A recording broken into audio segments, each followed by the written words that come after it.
Shake it like you mean it, baby. Come on and dance with it. Come on. Shake it like you mean it, baby. Come on and dance with it.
Hello.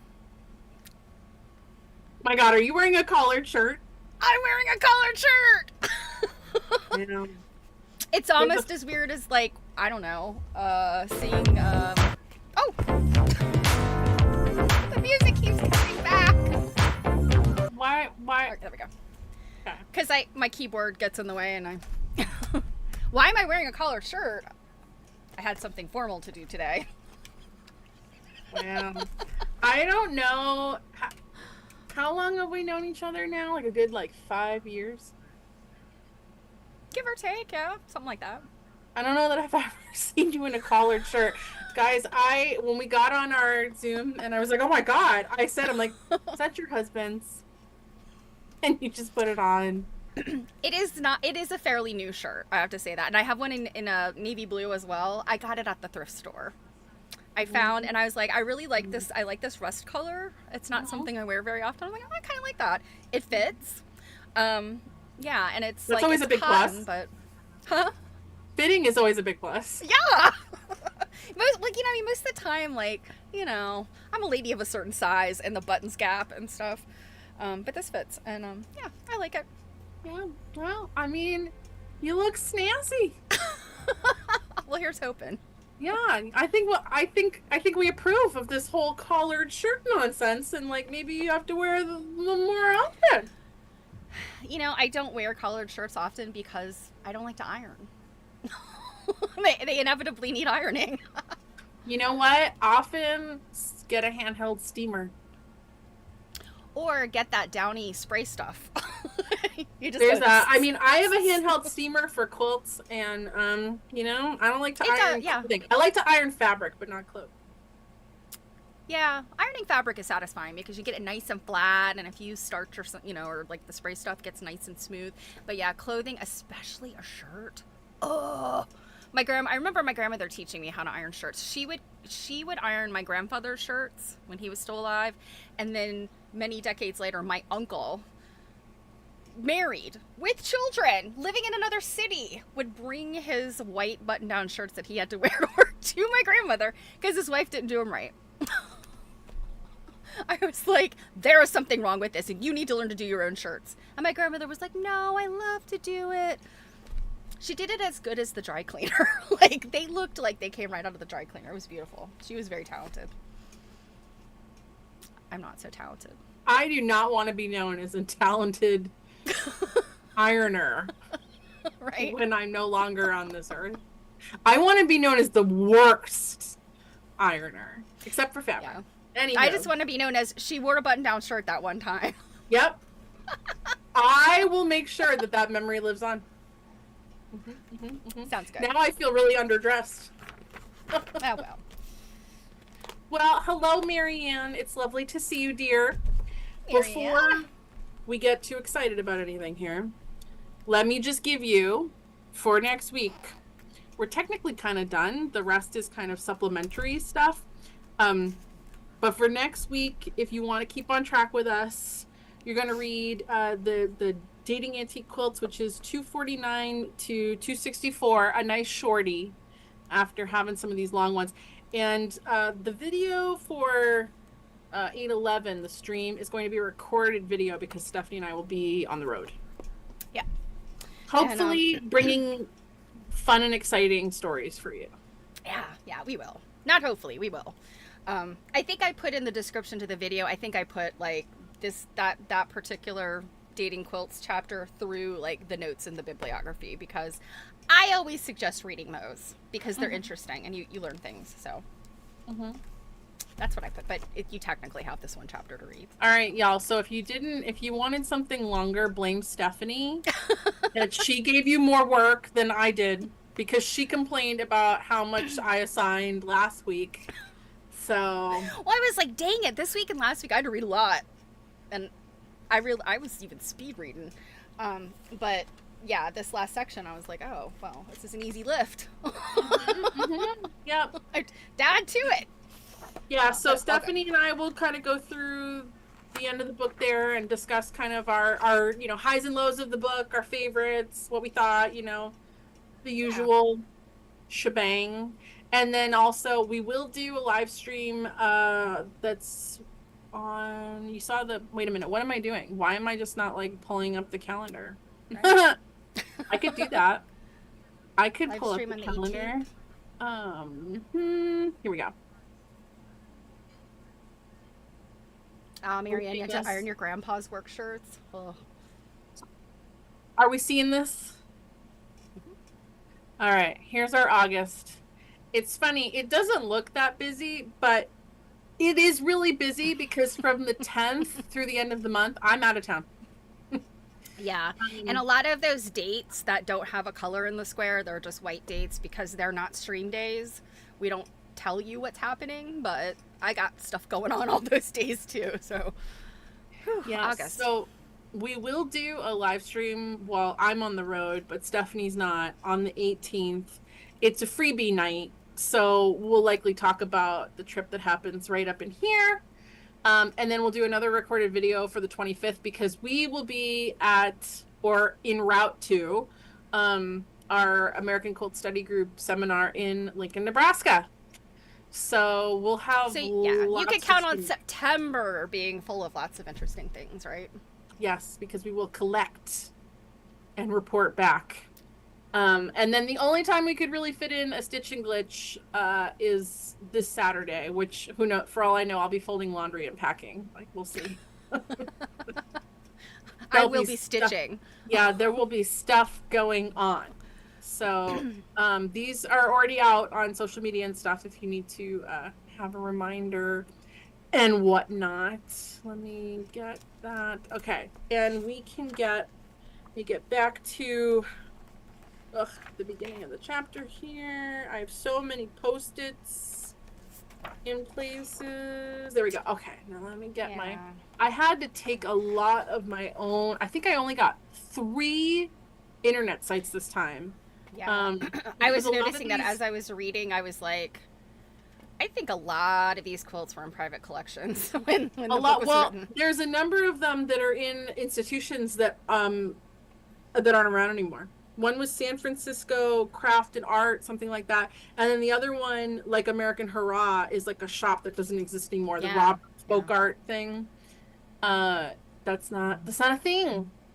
So let me. So yeah, I had to take a lot of my own. I thought that was my thing popping up. Yeah, I had to take a lot of my own photos today, but like, man, we could not. This is a cool quilt. Breeze by this. Yeah, I love that.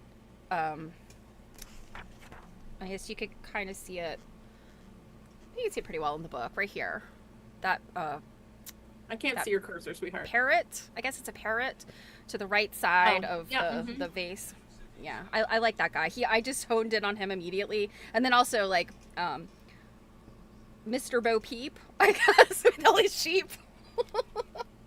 Also, like, is this guy trying to catch that parrot in this, I'm not sure. I'm trying to catch some bird. There's lots of birds in here, so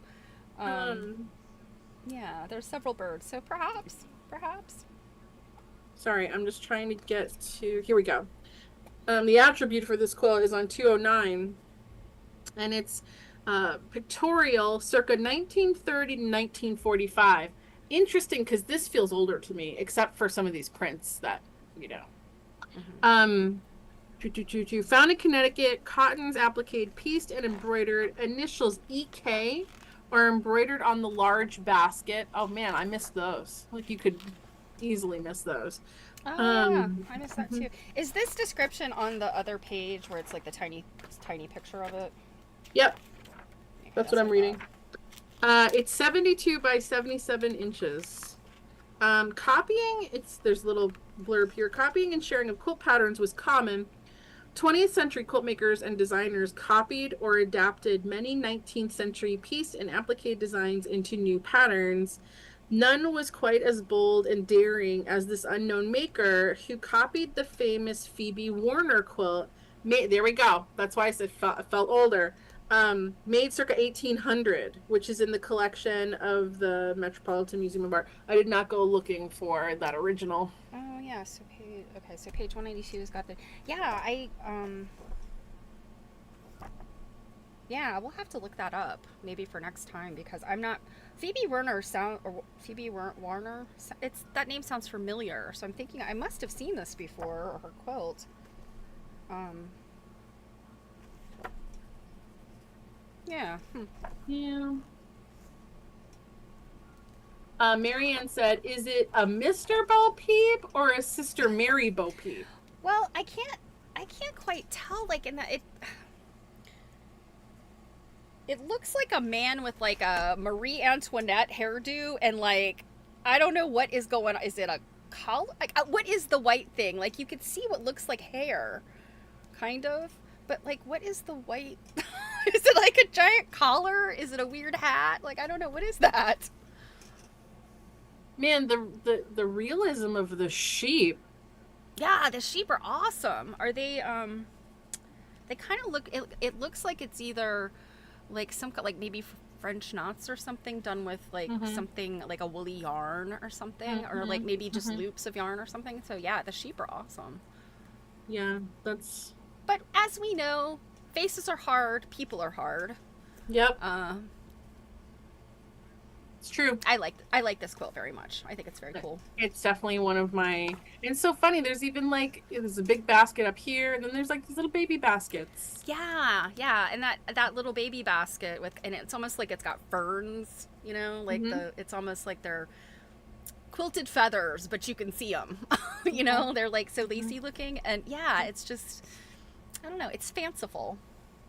Yeah, I getting right into this chapter, one of the first things I like marked with like an exclamation point was the fact that it says here, our knowledge of the recent past is often colored by family folklore. Yep. I think that's something many people that we're meeting in the quilt study world that have been around longer than us are like, yeah, never believe family stories. They're often wrong. Yeah, it's like the flying nun Bo Peep. I like the fact though that it's only half a nun.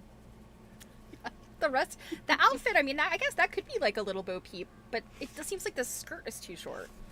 So I'm thinking it's, I don't know. The eternal mystery. An eternal mystery. Sometimes you just can't solve the mysteries of the... All right, moving on right along here. What I have next, because like, wow. Yeah. There's a Facebook group called 6 Know-It-Alls Show Us Your Quilts, and it's run by Barbara Brackman.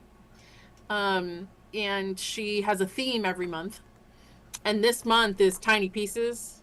Yep. And so lots of people will post, you know, quilts in their collection, quilts that they've seen, quilts, all kinds of things. And it really made me take like a whoa. I wish this quilt was bigger in the book. Mm-hmm. So you can but the nice thing, zoom in on those tiny little.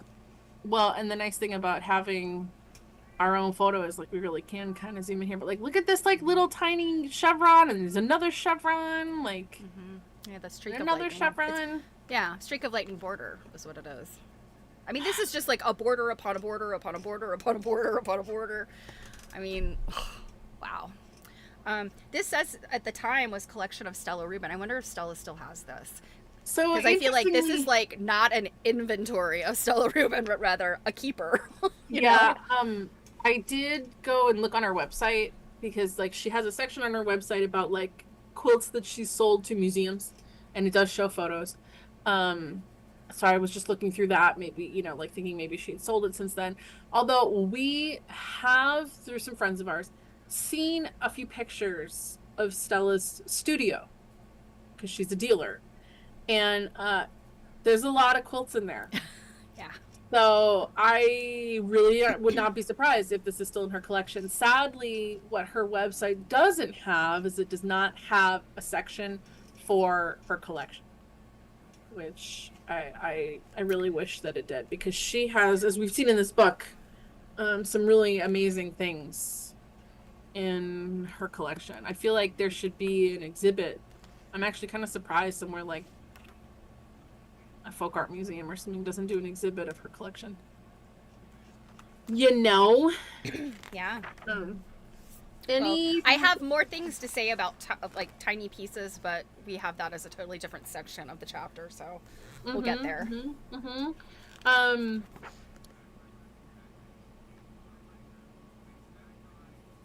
I do kind of just have a little note in here about, you know, the First World War,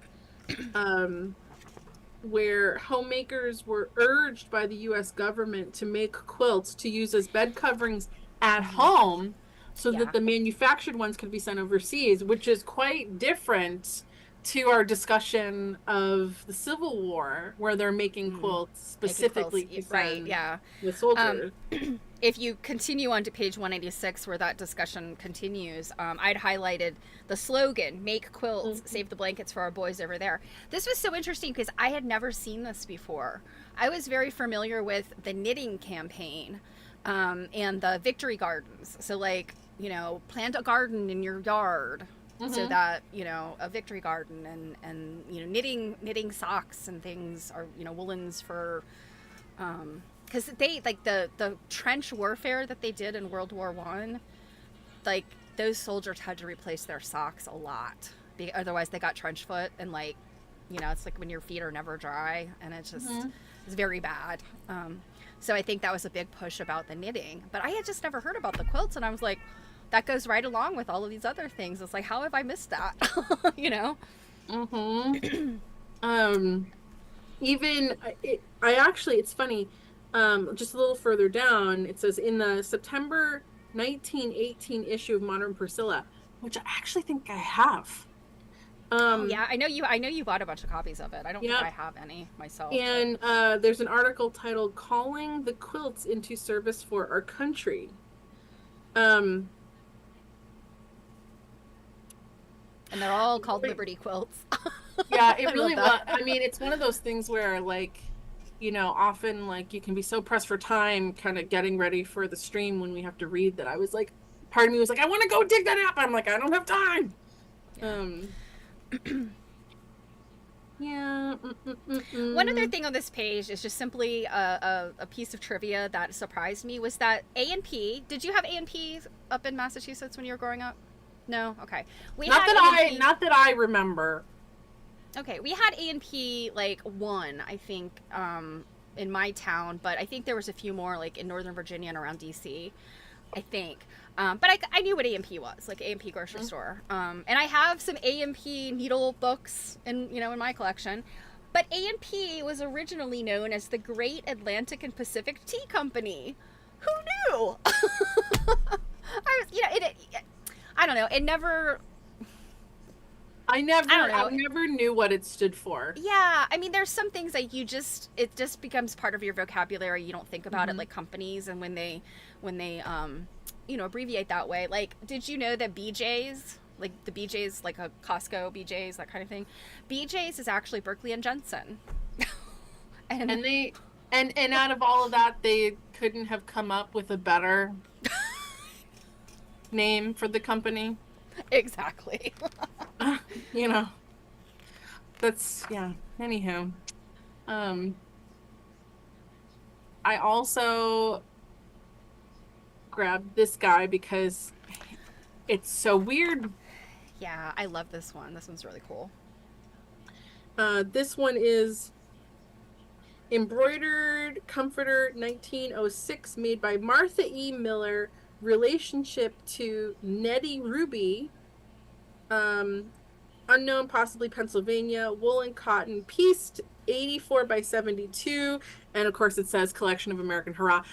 We really have to remember friends of ours that may know, if you're watching. Could you guys email us if you know what happened to American Hurrah collection quilts? Or were these inventory quilts that they had, that they sold, they've all been sold off or something? Yeah, I suspect some were auctioned. Like, I know that, oh gosh, why am I totally blanking right now? Julie Silber, Linda Ruther's quilt store, Mary Strickler's quilt. It was right there. Mary Strickler's quilt. I do know that like those quilts were sold, like some of them at Sotheby's. Like one big chunk of them was sold at Sotheby's. Yeah. Wow. So I suspect American Hurrah, they had some really amazing pieces. My guess is that some of them had to have gone to like a higher level auction like that when they decided to close their shop. But as far as we know, those dealers, they're still around, even though they're not dealing. Yeah, the last thing I could find, and their last name is Kopp, C-O-P-P, and of course I'm blanking on their first names. I originally read about them in a Quilter's Newsletter magazine, and it was basically like, look at the new kids on the block. It was about them opening their store. It was, long enough ago. And they were young. They were probably in their late 20s, if I'm remembering correctly, maybe early 30s. Like, they were very young when they opened their shop. And they were kind of like the wonder kids. And then all of the books that are produced in the 80s and 90s, they were gladly lending their quilts for, these illustrations. And I think it's amazing that, I think a lot of quilt scholarship came out of, what they had available in their shop. But yeah, as far as I know, the last thing I saw was in 2016. There was an article, and he was involved in he was making sculpture. So Yeah, and I don't, they were real, again, very young when they started their shop, so I would think they're probably about my mom's age. So they're, they're boomers. So that unless something tragic happened, I assume both of them are still with us and just doing something else now. Mm-hmm. Hmm. But I would love to know, do they maintain a quilt collection? Do That's exactly why I'm curious. Yeah. Like, does it Can still we exist? befriend them and go see it? Well, it's another one of those things where if they do, it would be cool to have an exhibit of their collection. Yeah. You know what I think would be really awesome is if you could pull together quilts of some of these big, well-known 80s, 90s places like Mary Strickler and American Hurrah, and there were a couple of others in New York, Laura Fisher. Like, if you could just have a couple of quilts from all of these, places that are no longer, but, as this blast from the past, I think you would have like a cross-section of what was, the scholarship of the 80s and 90s quilt scholarship, because those galleries and shops they were picking up the stuff that was important to study, and that now we really rely on that information. Yep. Moving right along here. This is just very visually stimulating. Yeah. It's funny. Orange, like, out in the wild isn't really my jam. Orange in an old quilt. Are you calling this chrome orange? I mean, it looks... it's hard to tell. A lot of people would probably call it cheddar. Yeah, to me, this is one of those that could probably go either way. I would want to see the quilt in person to figure out, is this like chrome yellow or chrome orange? It looks very, very orange on my screen. It looks orangier than it does in the book. Yes. So, color but it's definitely, to me, it's pretty, it feels pretty definitely still orange in the book. But yeah, it's one of those too. And we know for a fact, because we've seen books and quilts that we've then seen in person, that printing can be wildly different. Yeah, between the photography and the printing, and by the time, and then we scan it or take a picture of the book and put it online, like, it's, totally different color. I will say, though, that, like, that being said, though, this book has really great color. And, but yeah, we've definitely seen quilts where the color's manipulated. I would say a lot of, this book seems like the color's pretty true. I think there was probably only one I saw that I was like, oh, that looks like maybe the picture. I think it was one of the IQM quilts. It was from the Robert Artis James collection. I think like the picture that was provided must have had, the color must have been off or something. So this one is 4-patch variation, circa 1900 to 1920, made by the grandmother. Interesting to write it this way. Made by the grandmother of Sarah Kazare McShane. Now, if you know it's her grandmother, why aren't we giving that person's name? Because maybe her grandmother was only known as Mrs. So-and-so. Maybe a first name was never available for her grandmother. But, like, I still don't know why that name's not included in here at all, because... Yeah. Or even, blah, blah, blah, wife of, blah, blah, blah, so that there's a way to yeah, that doesn't make any sense to me. But anyways, Pickens County, Alabama, cottons, many as early as circa 1890, pieced 95 by 82 inches. And this is one of those places, collection of Robert Cargo folk art gallery. That's apparently a shop that does not exist anymore. Yep, that's another one.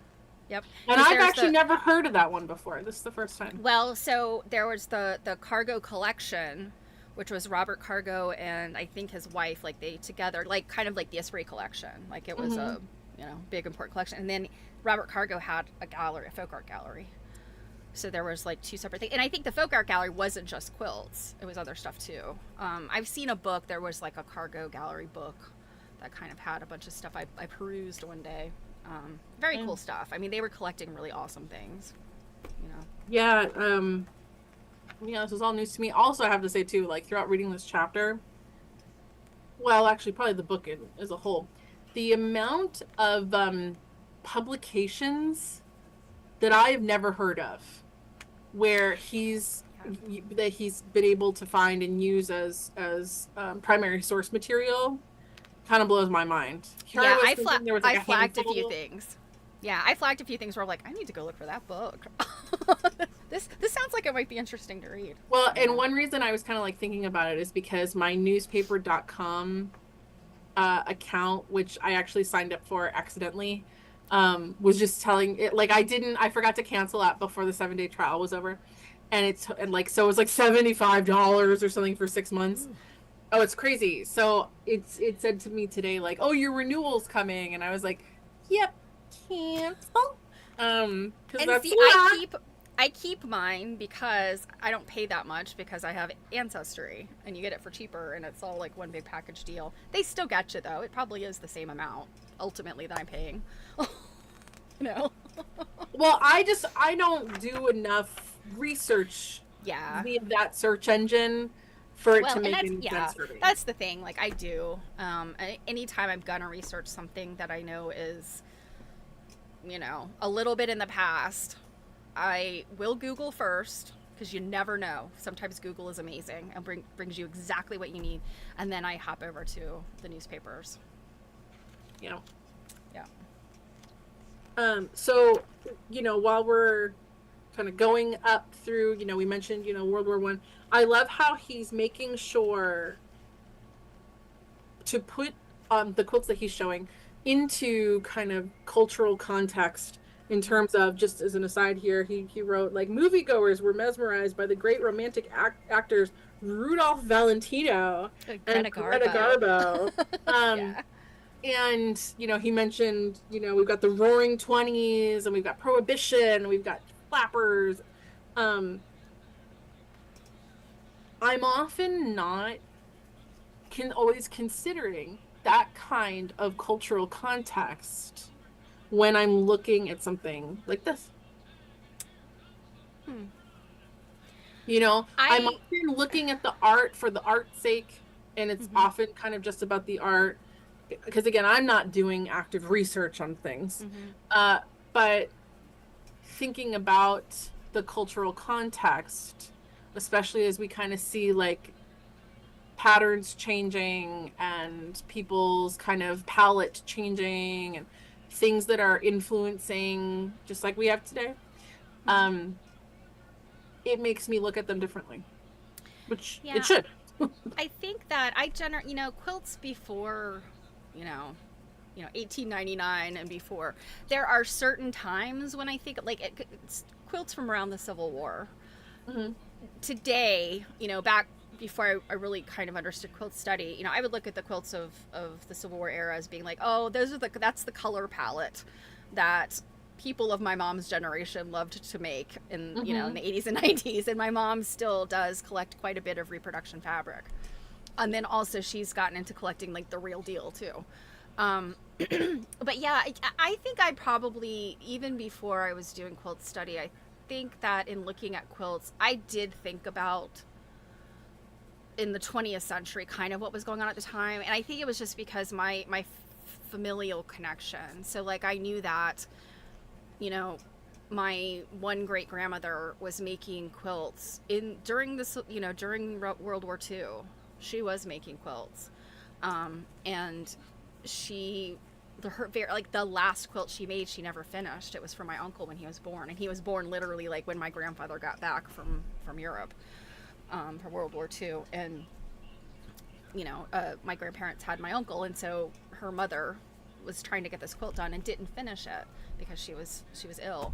And then my grandmother subsequently finished it. So things like that, knowing those family stories, like I think I do make that connection, but it's really just by virtue of my family.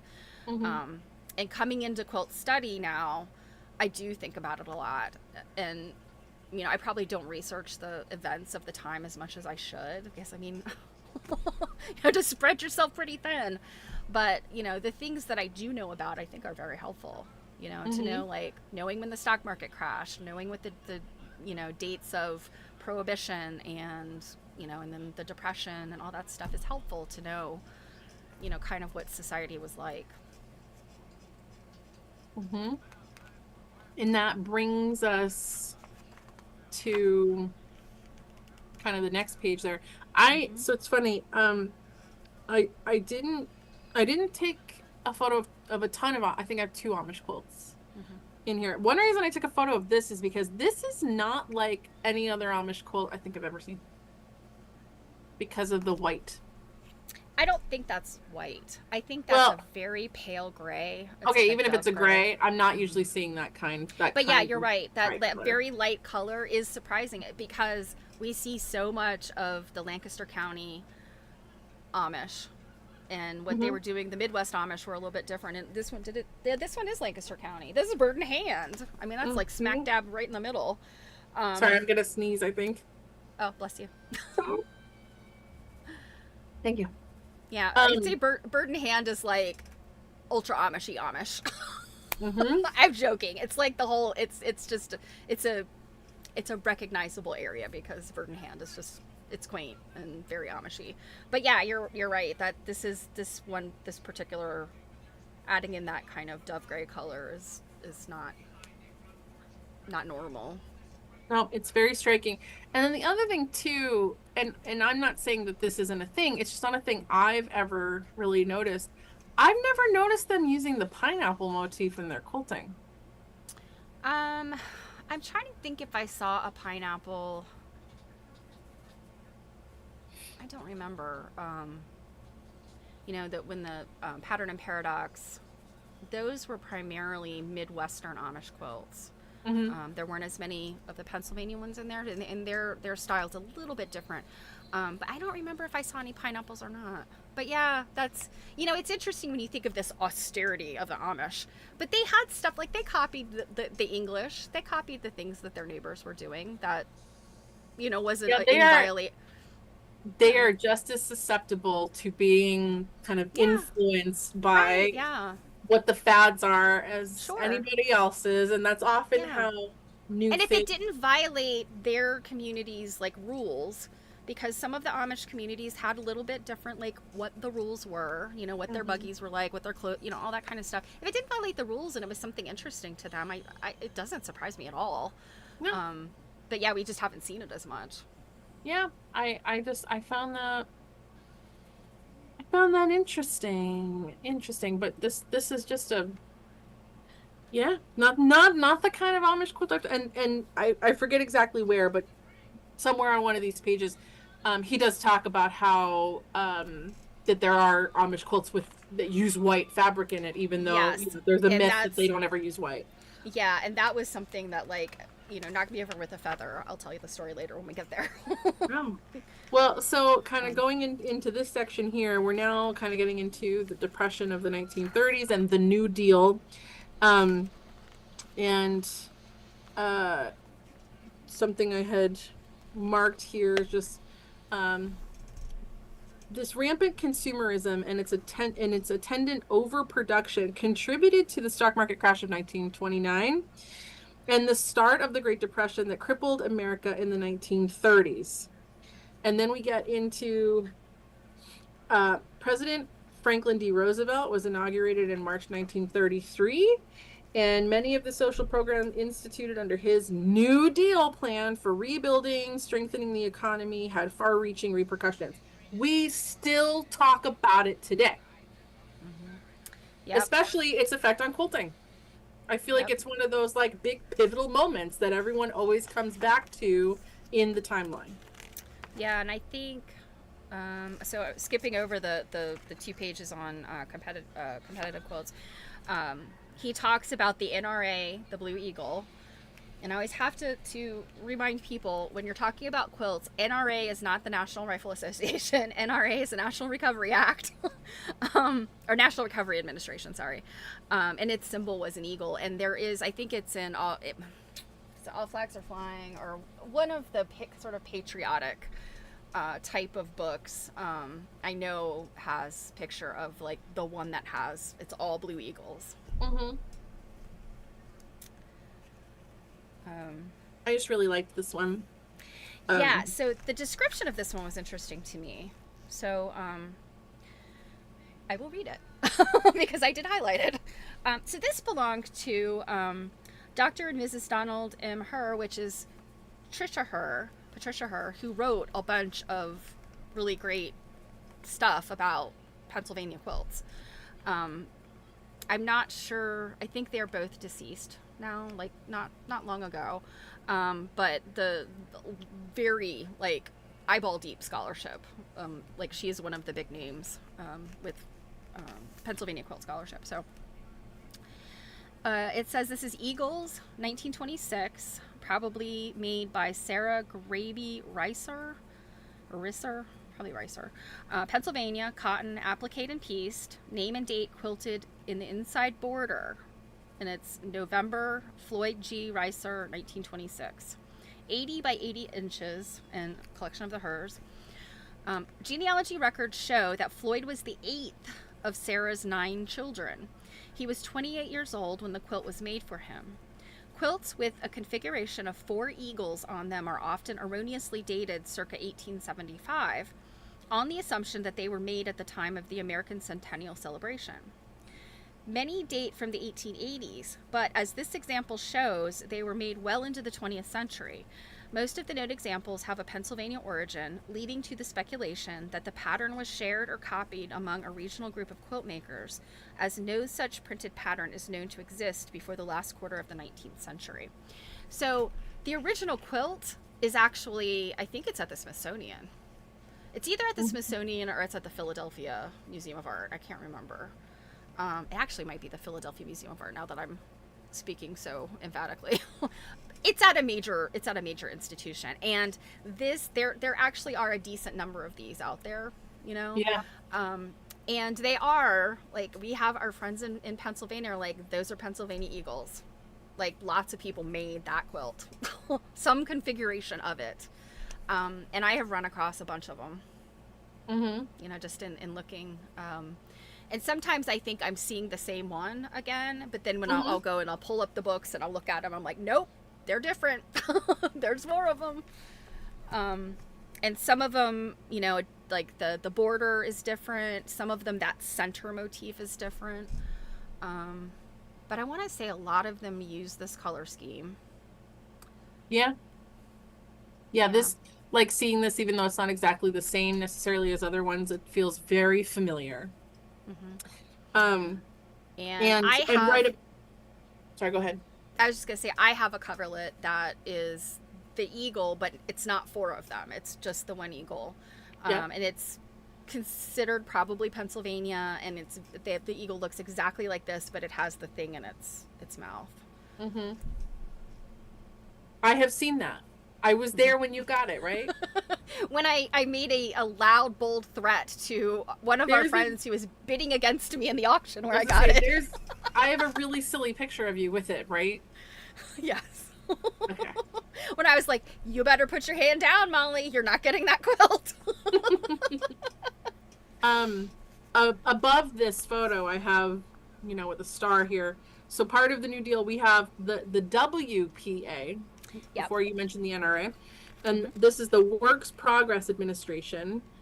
Its purpose was to promote arts and crafts, among them quilt making. And then I also have in here, because it mentions a friend of ours, First Lady Eleanor Roosevelt, who, one of the reasons I asterisked this is just because I might be doing a little research related to her. Stay tuned.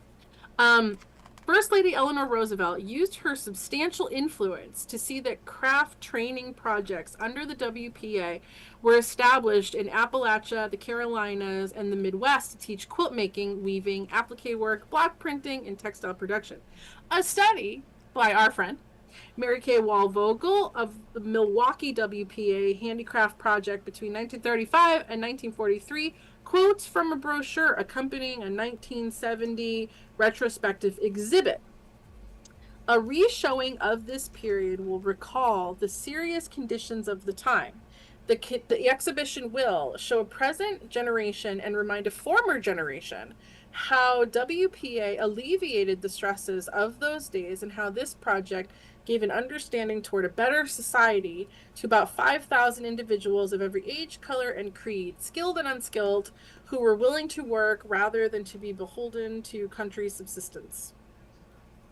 And then right under that, I just have underlined. Index of Brenda. American Design. Another activity undertaken by the WPA was the Index of American Design, which recorded early American decorative arts, including shaker furniture, folk art paintings, toys, and textiles, including quilts. Yeah, and the Index of American Design is interesting because I had vaguely heard of it just in general, like the things you hear about the Depression. But once I started doing my research into Dr. Dunton, he was very interested in the Index of American Design, which tells me that it was well publicized back then. Yeah. And he had some references to it, and I want to even say there was some imagery or something, some kind of printed material in there that referenced it. And I just thought I was so interested in it because he was looking at it as like, okay, here's more things I can learn about quilts because there's some quilty stuff in there. Yep. And I thought that was pretty cool. I don't have anything else to say. Our next section here is about. If we could just dip back into small pieces, which is previous to this. The only thing I had to say about this section is Sue Reich have published a kind of a funny book, and I wanted to say it's like 10,000 Pieces and Counting or something, and that has the newspaper clippings. It's all the newspaper clippings of kind of this. It seemed to me it's kind of a long period of time when people are doing this, and at the time that this book was written, perhaps the scholarship that Sue Reich engaged in had not been done yet, because I feel like once those newspaper clippings started to be assembled, it spans a much wider range than I think is mentioned here. We're talking like last quarter of the 19th century all the way up to like, well, let's see, when did Grace Snyder make her? Okay, so Grace Snyder, the very last sentence in this section. 1948, when Grace Snyder made the Petty Point Flower Basket quilt. Yep. And it's like everybody, like Grace Snyder went 87,000, mic drop, bye-bye. Because that thing is insane. It is beautiful. It is amazing, but wow. It's tiny, tiny, tiny little half square triangles that are like microscopic by themselves, and they're all sewn together. So yeah, I thought this whole section was kind of interesting to me because it's kind of like, well, quilt makers aren't really competitive, but yeah, we have been and we are. Yep. I thought this little piece was interesting here. It's page 193 in the middle column. It is the work of Mrs. M.A. Haggard of White Cloud, Kansas. She commenced it in 1895 at 80 years of age, completed in 2 years. It took 36 yards of cloth and 24 spools of thread to make it. Her family called this masterpiece Wonder Quilt. I know, I loved that little story. I was like, aw, that's so cute. Martha Haggard. Yeah, and sorry, I should have started with this other part. Before that, it talks about, documentation does not always accompany these feats. Martha Haggard in 1897 stamped on the back of her quilt so as to leave no doubts or questions.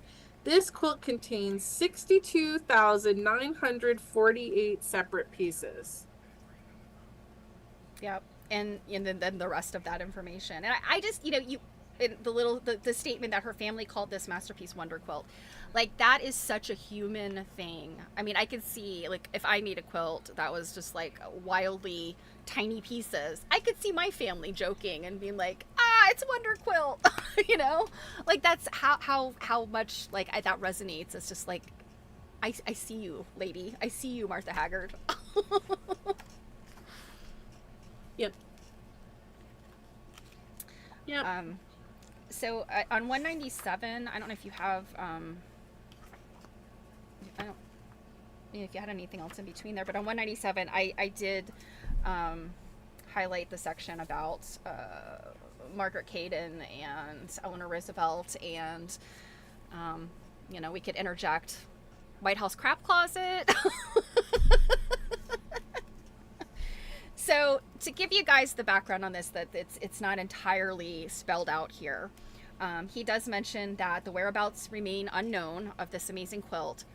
One of the reasons why we know the color is because Dr. Dunton had gone to this exhibit in Chicago, from Baltimore to Chicago, and he took notes. And so he had written down that it was a green and white quilt. There is a picture, black and white picture, of the quilt being given to Eleanor Roosevelt by Margaret Caden of Lexington, Kentucky. And then the quilt disappears from there. Nobody knows what happened to it. You know, my suspicion, I mean, just thinking about it is, you know, Eleanor Roosevelt was a big proponent of all of these things, but it doesn't necessarily mean she wanted a quilt. Mm-hmm. You know, I'm sure the Roosevelts got tons and tons of things, as probably every president and first lady do. And I'm sure the quilt was like, oh, isn't it lovely? It was set aside. Somebody went, nobody wants this quilt, and took it. That's what happened to that quilt. But we have hoped that there is some hidden crap closet where it is going to be found one day. But the other thing to know about this that I think is truly important, and it's going to make you mad, is that Margaret Rogers Caden not only didn't design the quilt herself, or well, she claims she designed the quilt, but it was a Delectable Mountains design, so it wasn't exactly like original. You know, it was a design based on like a standard, you know, old-timey quilting pattern, Delectable Mountains. This one, well, this is saying the winner's Feathered Star. It's a Delectable Mountains, though. That it's a Delectable Mountain pattern. It just looks like a feathered star. I don't know if that's what she called it, but it's Delectable Mountains. They're sort of triangular, or you know, pointy and triangular. You know, in any event, it was discovered that Margaret Caden did not make the quilt and did not quilt it. She had people to do that for her, but nonetheless, she entered the quilt under her own name and took the prize. Mm-hmm. And at the time, you know, there were some letters written. One of the women that worked on the quilt, apparently her granddaughter became aware, and this is later years, and her granddaughter did speak out about it. But her version of the story was just like, my grandmother, I'm pretty sure it was granddaughter, not a daughter, but she was pretty much like, you know, you just didn't, like, you kind of just, you just took your lumps, you know? And I'm like, today, I would have been like, hey, Margaret Caden, you liar. You know, I would have been all over social media with that. I mean, I guess she's community. That's the thing. But it's a very sad story from the perspective of, you know, this is 1933, Century of Progress. People did create very original quilts, and Barbara Brackman and Mary Kay Waldvogel wrote a wonderful book about it, and they have pictures of some of the quilts that have been subsequently found again, because Sears did a terrible job of documenting, like, you know, and you know, many of the quilts have really interesting stories, but like 10,000 people entered. And some of these people were like, that prize money, that $1,000 would have changed their life, because they were people that were struggling during the Depression. Margaret Caden was a wealthier woman. You know, she could pay to have people make quilts for her. Mm-hmm. So, yeah, this remains like kind of this untold, but being told these days story that it's a bit of a scandal. It really is. It's, you know, I mean, you'd think quilts, how scandalous can it get? Mm-hmm. Very, apparently. Believe it or not, the next thing I have here, I was able to get online. Yeah, I was hoping you got this one online, because I knew that this one was online somewhere. Yeah. Yeah. I love me a weird quilt. Oh my God, look at these I love this quilt so much. This is a Curiosity bedspread, 1935, made by Mrs. Avery Burton, age 68, Duck Hill, Mississippi, cottons and cotton blends, appliqued and embroidered with a line reading, made of Sears and Roebuck goods in 1935, 74 by 75 inches. Interesting. It was the collection of Shelley Ziegert, photographed courtesy of Quilt Digest Press. But I think Shelley may have not had. I mean, I think we've mentioned she passed away. Was it last year? I think it was early 2025. But I don't think she had this quilt at the end of her life because I'm pretty sure I've seen this quilt is in a museum somewhere. Oh. I could be wrong, but I feel like I've seen it printed in another book that was, I think, later than this one. And I think I remember it being in a collection in a museum. But I'd have to look because I don't remember what book it was in. Well, this has a note too. Every quilt entered in the 1935 Sears and Roebuck Company National Make It Yourself contest. Oh, that's even worse if it's called Make It Yourself. Yeah, there you go.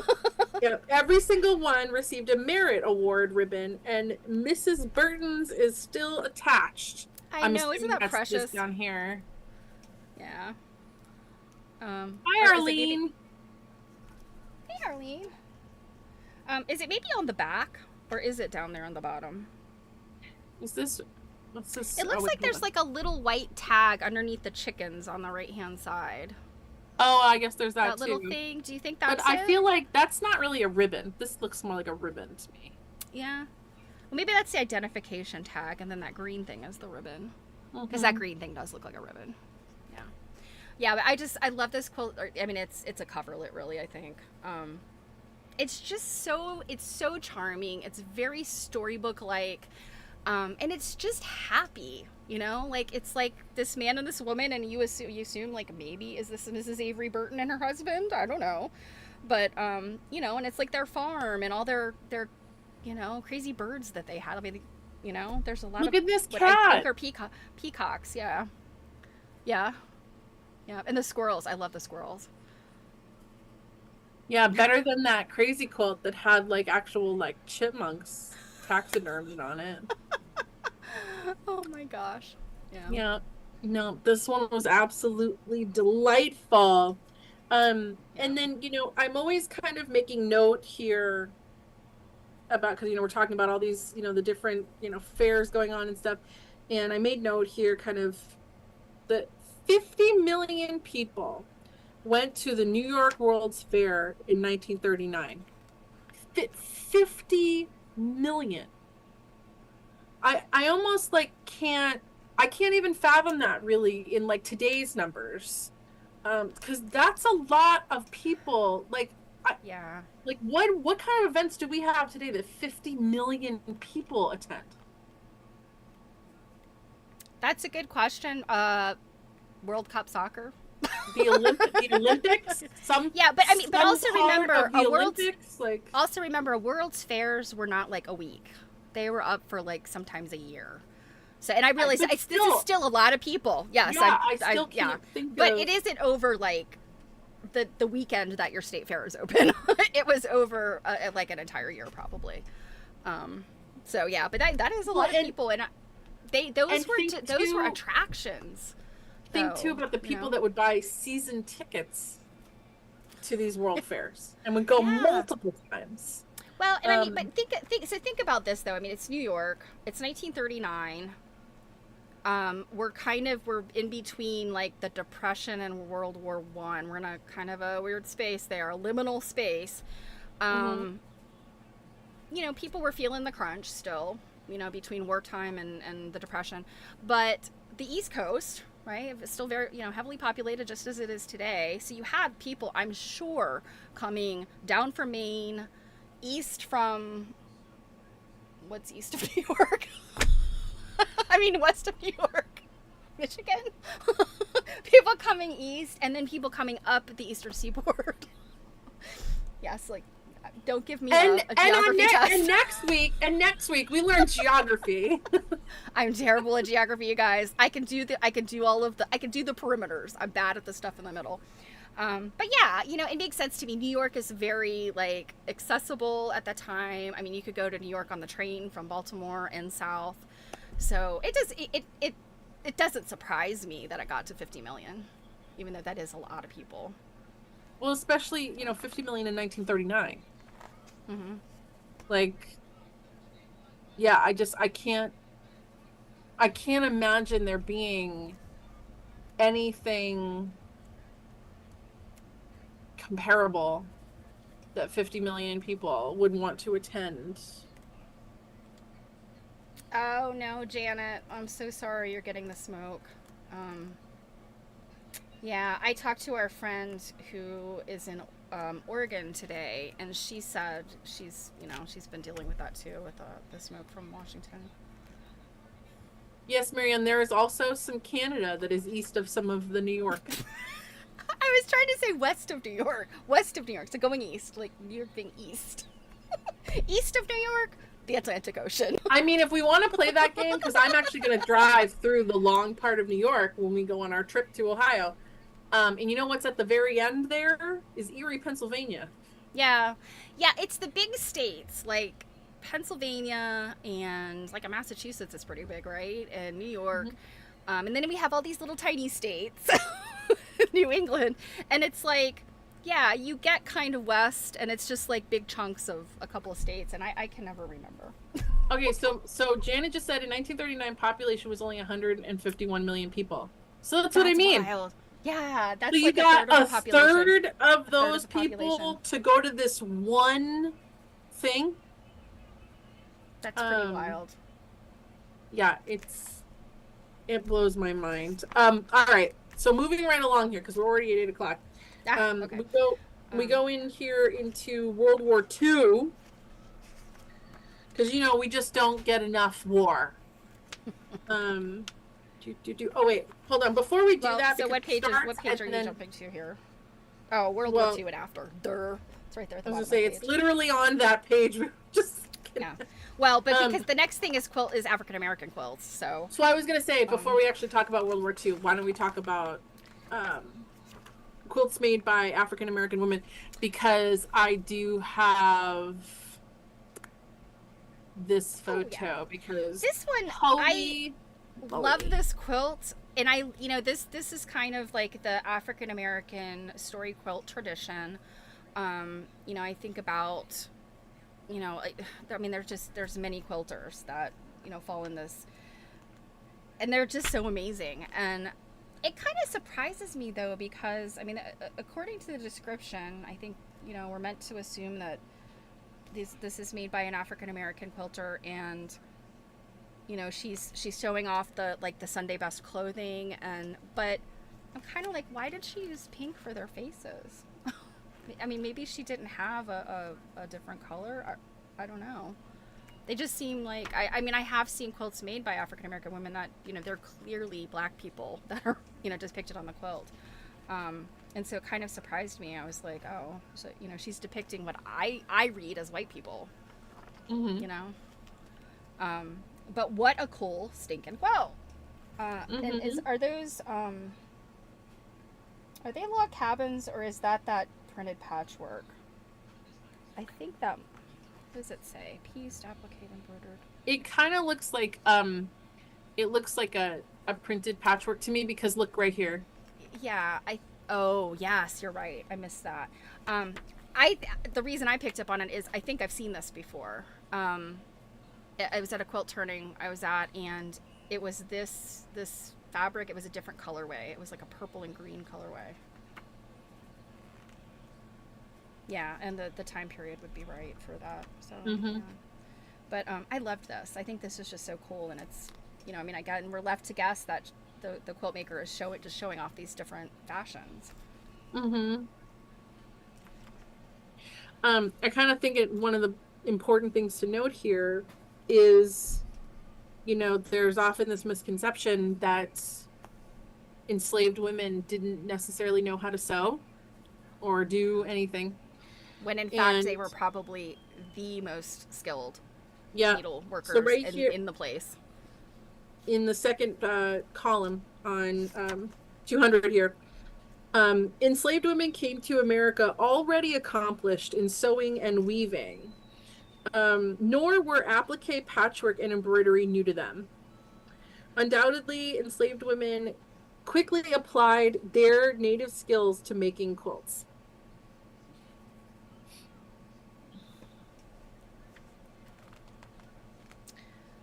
So, were you gonna add something? No, I was scanning through. I didn't highlight anything in this section. I'm just trying to remember. There was something though that was kind of like a, oh, and maybe I saw that in another. It was not actually in this section.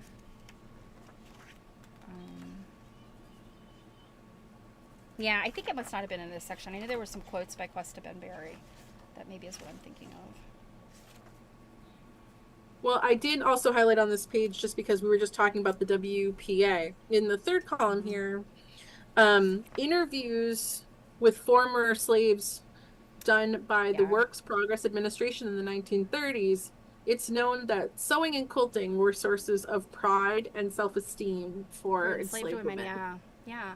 And they should have been, because, I mean, again, like, when you really think about it, if you're thinking about these, like, highfalutin plantations, you know, for what it's worth, the lady of the house probably was not sitting around a whole lot doing needlework, especially in earlier days, because even highfalutin white ladies had to, like, they had jobs to do, you know, on a plantation, and most likely there were enslaved people working in the house that had superior, you know, clothing making skills, quilting, you know, all of the linens and things, like, you know, they knew how to take care of those things. So yeah, I just think it's so heartbreaking to me that, you know, there is a limit to what we can glean about, you know, the enslaved hand in quilts. You know, that there's very few that have any kind of provenance. The ones that have really, like, Loctite provenance are in museums, and then there's just so few. And this particular one that we're looking at is called Couples, circa 1875 to 1900, which is so funny because this looks light years ahead of its time for me in terms of, like, kind of this style that we're using and the execution. You could easily tell me that this was made in, like, I don't know, like the 1960s or something like that. Well, I mean, you know? yeah, like I'm saying, this is like the precursor to so many of the story quilts. Yvonne Wells, you know, I adore Yvonne Wells quilts. You could have fooled me and said, oh, this is one of Yvonne Wells' early quilts before she went kind of abstract. And I would have believed you, you know, because this definitely has, like, I can see where she may have been inspired by things like this. So this is attributed to Mary Jane Baston and her granddaughter, Mariah Chapman, Virginia Cottons, some circa 1860. Pieced, appliqued, embroidered, and embellished with glass beads. Yeah, I missed the glass beads part until just now as I was looking at you know this. what? Hold on. I feel like maybe on a dress, like this right here. You think these are glass beads right here? Yeah, maybe. These are giving, because you can almost see like it's like got a reflection on it right here from the light. I feel like those could be some glass beads. 74 by 78 inches.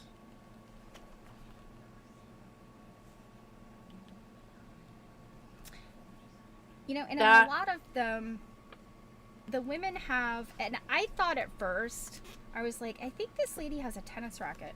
I think those are like handbags or purses or something. Because you notice, like, it's like a big bubbly thing, and in some of them, the women, it's like kind of up, like, would it be like a fan? Just kind of walk and swing it, maybe, but yeah, they could be fans. Yeah, they could be fans.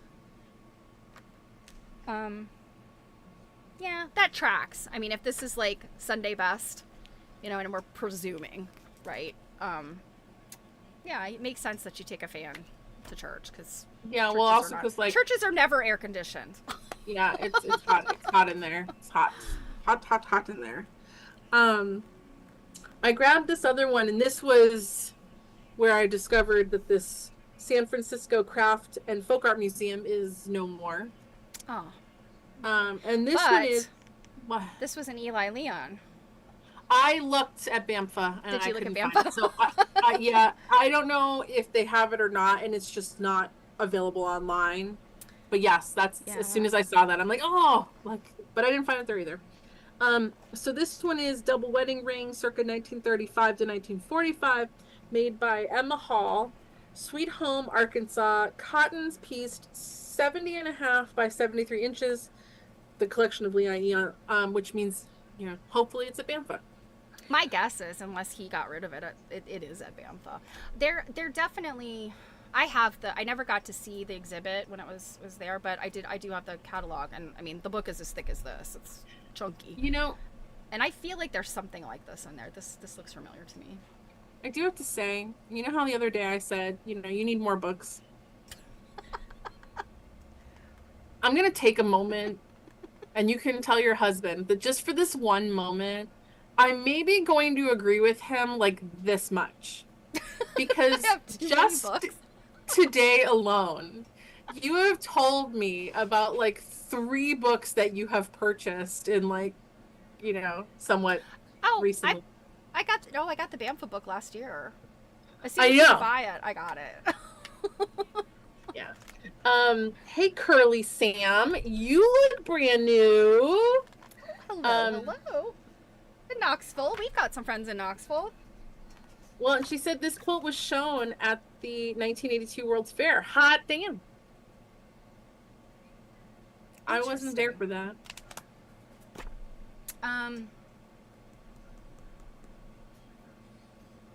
I wasn't either. We were supposed, I feel like we were supposed to go to the Tennessee World's Fair.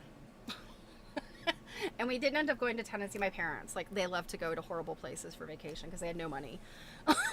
I'm like, the World's Fair is not my idea of a vacation. I was not one of those 50 million people that went to New York. But yeah, I remember when the World's Fair was in Knoxville. Yeah. Oh, okay. The couple quilt. Oh. Okay. Oh. Yeah. Interesting. Okay. It makes me wonder if I've actually seen it before then in another publication. You know what? I know somebody that is researching, or it's not a person I know, but it's somebody I know who knows somebody that's researching that year. I'm wondering if you are that person. Sorry for being weird and cryptic, Curly Sam, but are you researching the quilts of the 1982 World's Fair? Yep. Well, welcome. I'm so glad to meet you. I have heard your name. Our mutual friend is helping you. She described your project. So, that's very cool. We're glad you're here. It's a small world. The last thing that I made note of in this particular section, on 202 in the first column there, Maud Wallman, I think it is. Oh, yes. This was one of the other things I was looking for that I didn't highlight. Yep. Concluded that there were 5 design principles that characterized their quilts, African American made quilts. 1 is the dominance of strips. 2, bright, highly contrasting colors. 3, large design elements. 4, offset designs. And 5, multiple patterning. In the book, Baking in the Sun, Visionary Images from the South, she writes, Afro-American quilters took multiple patterning one step further by introducing improvisation. These improvisational quilts have received much attention in exhibitions and books. They are exciting, vibrant works and possibly demonstrate a spiritual force that could be traced back to African roots. Yeah, I tend not to like when people say like, oh, these are the 5 things that tell you blah, blah, blah. But I gotta be honest, like what she describes, like that describes like G's Ben quilts for sure. I mean, a number of the ones I have seen like in museum turnings and things can probably broadly fit into categories like this. Yeah, I think that it would be unfair to try and like pigeonhole. That would be very wrong. Because I could think of a ton of African American made quilts, from the last century that don't fit in there. But remember the concept of the bell curve. Yes. I think that it is probably a very accurate when you're applying to the bell curve. Yeah, I think it is probably pretty accurate. Mm-hmm. Yep. All right. Anything else in this section? I don't think so. I'm surprised, but very pleasantly surprised that this section was included, because again, this was early 90s when Kiracofe wrote this book. How many of our early 90s quilt books were even mentioning the fact that African Americans made quilts? Like, none of them. It was very white centric. So, I'm grateful that he put this in here. And he has a quote by Questa Ben Berry, so he was doing research into, a broad range here. So All right, moving along here. I have, so on page 205, I kind of made a note here. And this is about, it's the second column, where Penny McMorris and Michael Kyle point to the negative influence of kits in the art quilt, which is a book I have. Of course you do. Although I do want to point out that for all the books that you have, you didn't have this book. I know. That's what's like is so mind-boggling. I'm going to make sure that that's something you're known for when you're gone. Please do not introduce me to Roderick Kiracofe as the person who didn't have his first book and thought she did. For all you know, he's watching and you just did it yourself. But anyway, so what they say is with the introduction of these kits in which the patterns were printed in the manufacturer's suggested colors, quilt making became as far removed from art as are paint-by-number paintings. And so I kind of take issue with this because, granted, yes, quilts, the kits were, they gave you the fabric, they gave you the design. There you go. But what they didn't give you was the skills. And are there a lot of like half-made or barely started kit quilts from the mid-20th century out there? I bet you there are. I have a couple. But I think for the people that were able to execute on some of these kit quilts, it's the craftsmanship itself that is mind-blowing. I have a couple of kit quilts, 2 of which I bought from you, and I have several others that were made by people who were accomplished quilt makers, but they decided they wanted to make one of these kit quilts. And I think often it's a matter of like, oh my gosh, that's beautiful, it'll look great on my bed. I think that's like a lot of times what it's about the decorative quality. And I think when you execute with a kit quilt, they are generally not easy. So I don't think, from what I've, I mean, don't get me wrong, I haven't done some kind of like super in-depth study of kit quilts, but I've spent a lot of time looking at them because I have a small collection of them, of the kits themselves. And I think the vast majority of them they are really not meant for like a brand new person. Like, I want to make my first quilt, let me go grab this kit. They are not really made for that person. And so I think to me, the kit quilts are sort of like this, they are a liminal space situation. They're, I feel, for people that maybe had made their first 9 patch or 1 patch or something, and were like, okay, I'm getting some skills here. I'm catching the quilting bug. And then those kit quilts were applique primarily. There are a few that weren't, but they were primarily applique. And so that's a skills building thing to me. And again, like, I don't think that you can discount the craftsmanship. Should they hang on a gallery as the shining example of the most unique thing ever? Well, no, because there's probably a dozen or more of them because they are kit quilts. But I think that the craftsmanship can definitely divide, the reality of these quilts. And I think it's a skills building thing. And I think it is wrong to disparage them. Well, and I think it's important too to make sure that it's acknowledged that it's potentially it's a gateway for others that may have felt too intimidated to try to step foot onto this kind of medium field for making art. Who's to say that someone didn't start with a quilt and become the next Florence Pito? Like, so yeah, I feel like, you had this same thing happen when like paint by numbers came out, and everyone was like, oh my God, it's going to make it so that a Picasso is not really a Picasso. And this, no, those are still, I would say that paint by numbers really is garbage. What I would push back and say what you probably want to say is something like a Bob Ross painting. Because Bob Ross taught painting of like, oh, load it up with green and another green and then just go do do do do do and then you get some trees, right? Now, you could go do do do do do and create a crappy looking tree or you could go do do do do do and create a very skillful looking tree like Bob Ross could.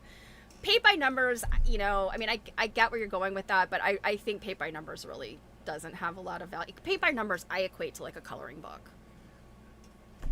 But there's a lot of value in coloring books. But there's not a whole lot of skill. That's where I'm trying to draw the line of like, there are things that get us into a craft, and I'm not saying that there's anything wrong with paint by numbers or coloring books, but you know, there's the like the gateway drug of whatever the craft or you know thing is.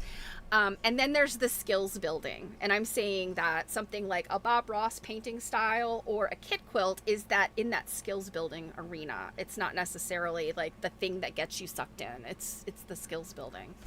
But I'm also arguing that it can be both. Sure. You know, like someone might do a paint by numbers because they're just like, oh my God, I could never be creative enough. But that could give them the courage and the confidence to then go and play. Because do remember too that you can make a quilt and you think you're going to build a bunch and you could execute it terribly. And then we've got Janet here who says, as one who isn't particularly creative, see it, make it is a good way to go. I also think too that there's a lot of, and I know not necessarily at this particular time period that we're talking about, but like today, when people design kits and things, the artist's name is all over the place. People are constantly like, I made this kit quilt by lo and behold Stitchery and blah, blah, blah, blah, blah, blah, blah. You know, Elizabeth Hardman, and, you know, they take a lot of pride in giving the artist credit, where it doesn't necessarily happen when kits become a thing. It happens more so now when we're talking about these kits made by, you know, Marie Webster and all that stuff. But I agree with you that they have their important place in the timeline of this history of the quilting whole, you know, industry. And I do want to point out too that it is important to note that the pre-cut quilt kit made its appearance early in the century before 1910. And it had become one of the new products of the new commercialism. And therefore, those who blame the near demise of quilting in the late 1940s and early 50s on the fact that patterns and kits took almost all of the creativity out of the process. And then we go into your Penny McMorris there. But I don't know that it really took a lot out, because look at what our quilt makers make today. I mean, we for all intents and purposes, we have a lot of kit quilts being made today. We have a lot. I mean, I having worked in a fabric store, and my mom's worked in fabric stores, and you get folks that are like, they bring you the pattern, and they say, I want to buy all the fabric that looks like what's in this pattern. Or like, oh, you don't want to make it out of a different color? No, I want it to look exactly like this. And it's like, that is your prerogative as the maker. That is your prerogative. That's one reason why I love me a fat quarter. I don't often buy fat quarter bundles unless but people who buy, like Missouri Star, you know, had made this whole big industry out of their tutorials, and they would take, you know, a charm pack from a particular collection and make a quilt out of that whole charm pack. I am not that kind of girl. Yeah, those are very I do not want a quilt made out of a whole fabric line. I'm just not that girl. Just not. I like. Well, those are very homogenous, and I know we could go off on there, like, and for a very long time. But you know, no shade. However you make your quilts is good. You're making a quilt. That's all that matters. Yes. Yes. Yeah, absolutely right, Arlene. You definitely beautiful things. Nope. I am definitely. There is a space for all kinds of beautiful things.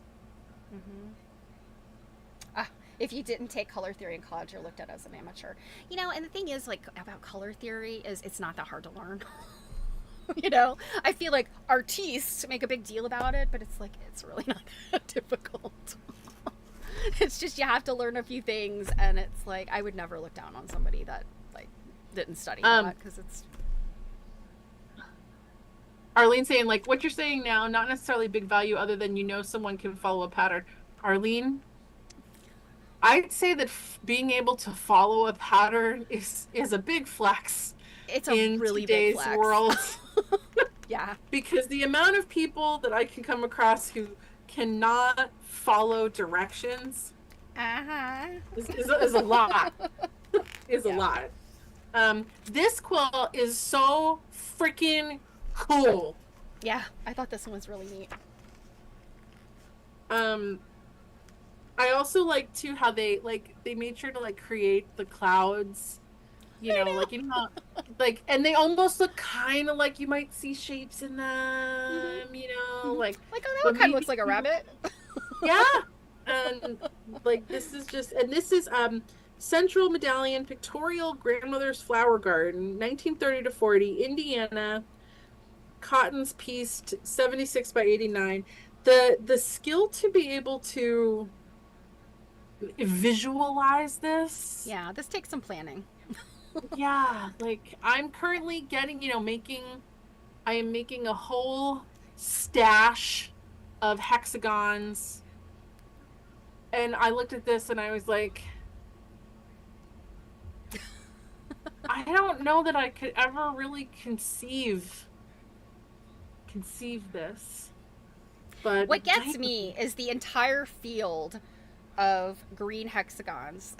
To me, I would have embroidered those or appliqued those individual pieces down on top of just solid green fabric. Like, well, it's like I'm not even same color.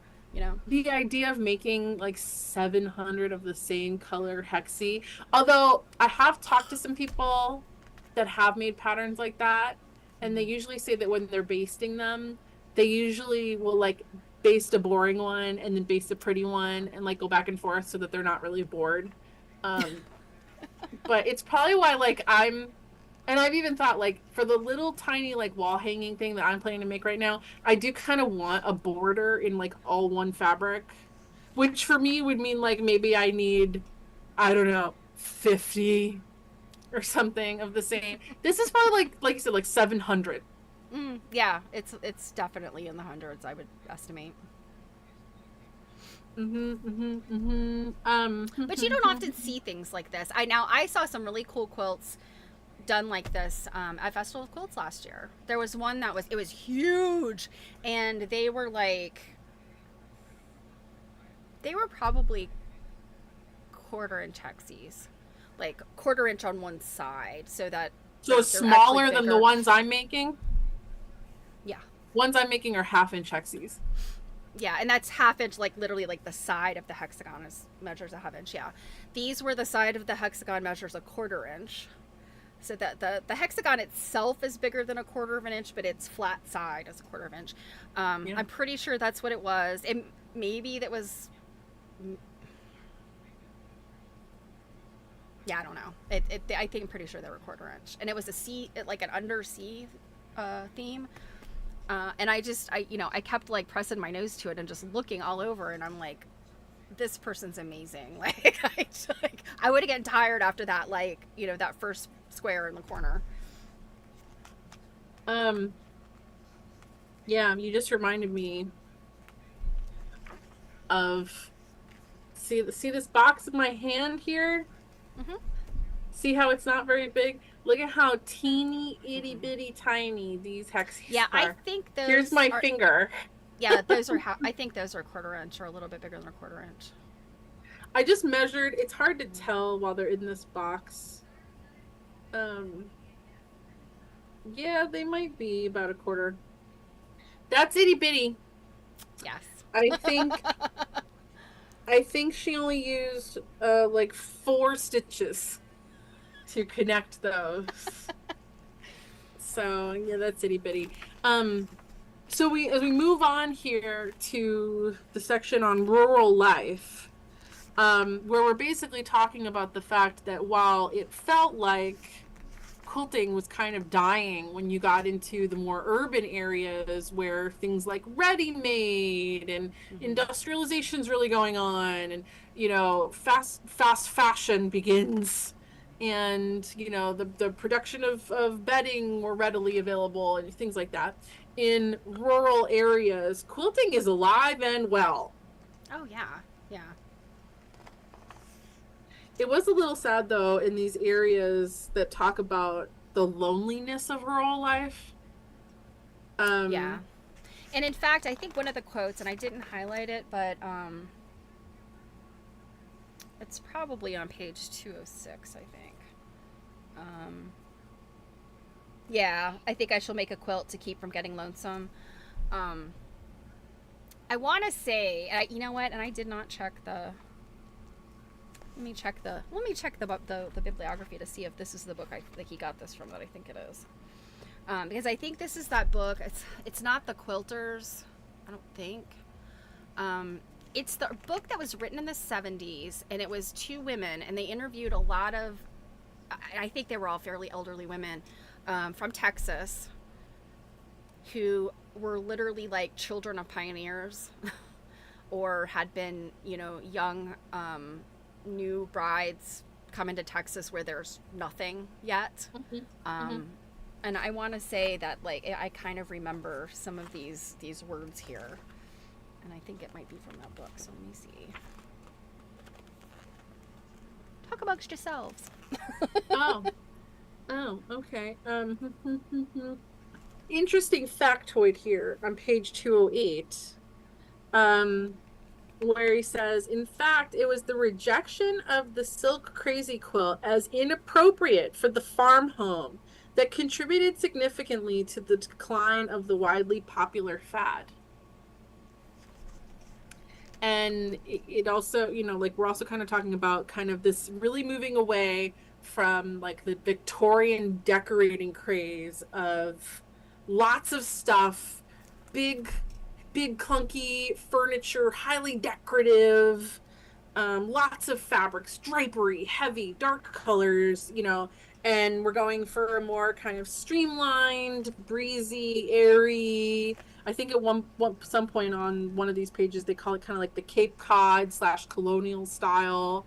And yeah, I can see where a Victorian crazy quilt's going to cramp your style there. Yeah, they're a lot. Did you find your thing? I did, and it's actually not. It wasn't the book I was thinking, but I'm almost wondering if the book that he is quoting maybe quoted that other book.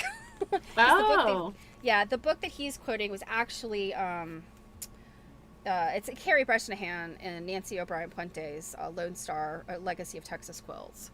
But I have not read that book, but I have it, and I know I've flipped through, and I'm kind of wondering if they mentioned some.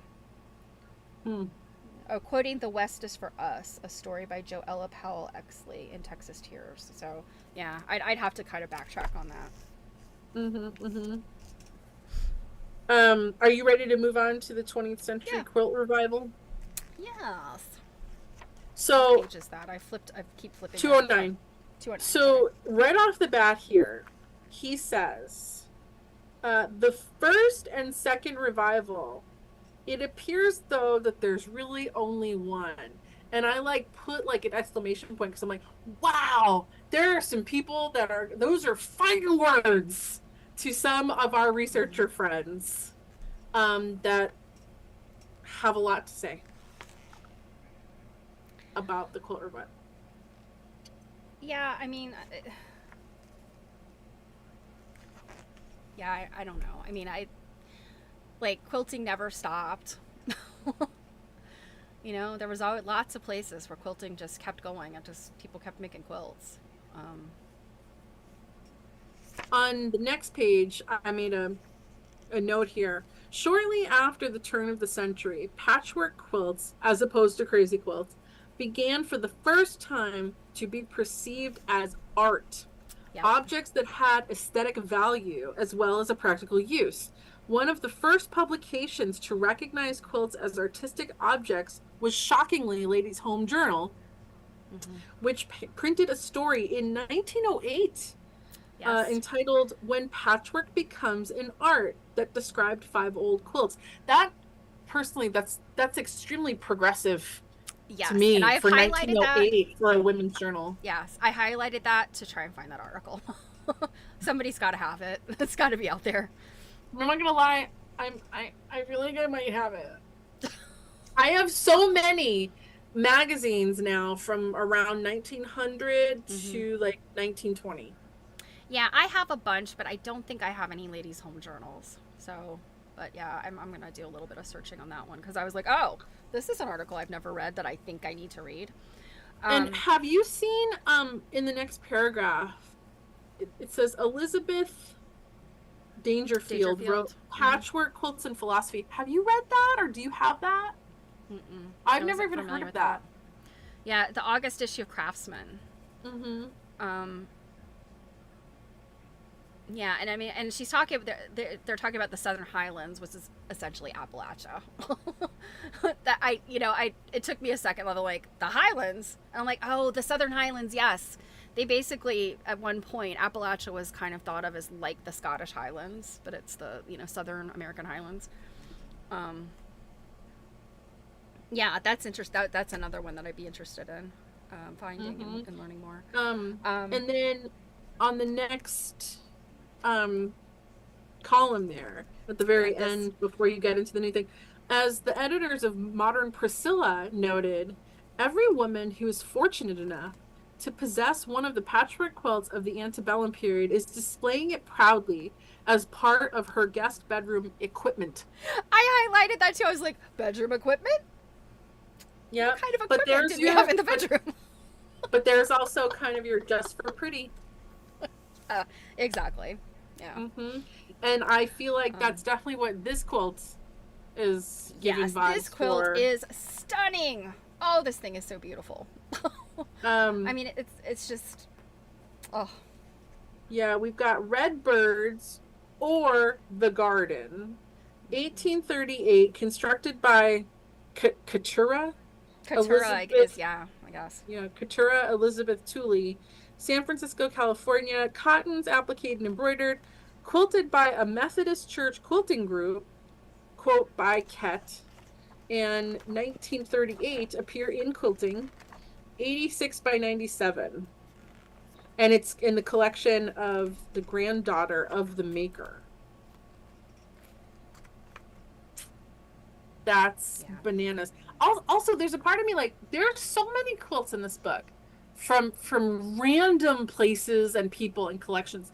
How on earth did he like track all that stuff down? I don't know. I would love to talk to him about, and I'm hoping maybe we'll run into him and can talk to him about this book because, yes, I think about, today it's easier to find all these, to find the quilts you want for a book. I mean, I think Sandra Sider's book that we just read, so many of those quilts in those specific categories that she was writing about are held in specific collections. They're simple to find, and it's just a matter of like you have to negotiate with the collection or the museum or whatever. But in his case, there's so many of these definitely were. I just guess, I'm just guessing that by virtue of, the other things that Kiracofe and Kyle, Michael Kyle was his partner with the Quilt Digest Press. I just think they must have been just looking at quilts all the time, constantly, and just have like, kind of this Rolodex that he was able to apply to this book. Yeah, man, I guess so. Yeah. Because holy moly. He had been, he says in the beginning, he had been looking at quilts and collecting since the 70s. So from the 70s to this point, he's got 20 years under his belt. And, I would say he did a lot of work. Yeah. So, I didn't have a whole lot. I didn't have really anything in the Amish section. I did. Hold on one second. I have to stop sharing because I have to pull up the next batch of quilts. I did have, I did have one in the Amish section. There isn't really much in terms of highlighted stuff for me in that section. Oh my gosh. Other Like, than one thing was that there's really no religious doctrine that restricts them from quilting. Yeah, and I'm trying to think. So yeah, the thing that I had actually highlighted of an Amish quilt is actually on page 221. I realize I'm skipping ahead. In looking at that quilt, you would 100% never ever expect that quilt to be Amish. Okay, so you're... Which one is this one? Okay, so this is the one on page 214. Yep, this is the one I pulled out of here because, and obviously the colors are, wow, colors came up so much different in this photo than in the book. Like in the book, this rectangle is looking more of a warm tone purple, and this is a lot cooler. Interesting. Yeah. So weird. It does wash it out some. Yeah. And so that one's the Robert and Artis James collection. Yeah, so this is Diamond in the Square, 1930 to 1950, possibly Arthur, Illinois. Amish Cotton's piece, 75.5 by 84 inches. And this one is a Robert and Artis James. I did not go looking in the IQM. Just I was kind of wondering if it's at the IQM. Yep. But yeah, there wasn't a whole lot in this Amish section here that was really like new information for me. Yeah. But before, like when we were talking before about how like they absolutely kind of were borrowing things from the English, and you know it's not, it's a myth that they only ever made stuff out of dark colors, or they only ever used solids, or you know there's some other ones in here that I didn't take a picture of that are a lot more like graphically dynamic. Like it's, you know, there's a whole lot of what is interesting is he did not touch at all on the myth of like putting in a mistake. Bless him. Because we know that's, you know, and I go back to the fact I'm pretty sure Florence Peto started that rumor. She quoted and I can't remember the woman's name. It's a woman that she and Dr. Dunn both knew, and that woman had said that the Turkish rug makers did that. They inserted a mistake in their rugs. And I mean, we know, just for you guys, if you aren't aware, that myth of the Amish quilters would make a mistake, purposely make a mistake, you know, so that they were not perfect in the eyes of God. We have a friend who is very, very close to some Amish and Mennonite people, lives near them, and you know has worked and you know in their communities, and she's like, you say that to them and they get very upset. She's like, I had an Amish lady tell me one time, I don't have to tell God I'm not perfect. God knows. Like it is almost like disrespectful of their religion. You know, to come up with things like that, old wives' tales and stuff. I just feel I just think it's so unfortunate that it was applied to the Amish, you know. All right, moving on to the section here about kind of early shows and stuff. I don't necessarily have like a whole ton to say about this section, except on page 216 here, the early shows also stimulated and excited the art historians and writers of the first half of the century. Quilt experts emerged. Quilt collections were started by individuals as well as museums, and books about quilts were written. Cottage industries sprang up to make, you know, patterns and kits and stuff. And what's interesting is this whole thing about, you know, quilt experts emerged. And we know them. Yeah. Like well, and the idea of the cottage industry also, and I think that's something that Dr. Dunton, I think he documented the cottage industry very well, and I don't think he realized he was doing it. because it was something that was kind of anomalous, but it was anomalous of his time. And it, you know, here in the 21st century, we can look back on that and say, oh yeah, Mary McIlwain and Marie Webster and, you know, all of these women that were making, you know, kits and patterns and had these, you know, these little studios or little shops and stuff. They were making a name for themselves, and, you know, their names persist, you know, by virtue of, you know, the quilt scholarship. But those ladies they were making their own coin, you know, like, you go, sis. You know, not a lot of ladies at that time were earning that kind of money. So yeah. Well, and that really kind of segues right into the next section here, whereas demand for quilt patterns creates new industries. And the next quilt that I have for this section. Oh, the Scotties, yeah. Oh my God, Scotty dogs. The fact that I haven't made this quilt purely for the fact that I love plaid. Yeah, and the little dogs are so cute. Yeah, I love some plaid. See, I've seen this periodically just throughout my life. This quilt, it's, you know, I think it was very popular, and I think which president had a Scotty? I think he said it in here. But I think it was kind of, the popularity was based on the fact that Franklin D. Roosevelt's dog. Roosevelt, yeah, Fala. Roosevelt. Yeah, Fala. Oh yeah, it's in the caption. Yeah. Yeah, this is Scotty dogs from an Alice Brooks pattern, 1942, made by Molly Kilby Hughes. Coalinga? Is it Coalinga, California? Coalinga? Something like that. Cottons, pieced and embroidered, 40 by 54.5 inches, crib size. Oh, and there's apparently it's showing the two, sorry. The big one is 71.5 by 89.5 inches, collection of Anne Barkley, for whom the two quilts are made. And then it says Franklin D. Roosevelt's dog Fala, who received almost as much publicity as the president, inspired this 1930s pattern. Among the newspapers that carried it was the Toledo Blade, Toledo, Ohio, which instructed its readers to send the pattern editor 10 cents in stamps or coin preferred, to obtain the pattern. Yeah.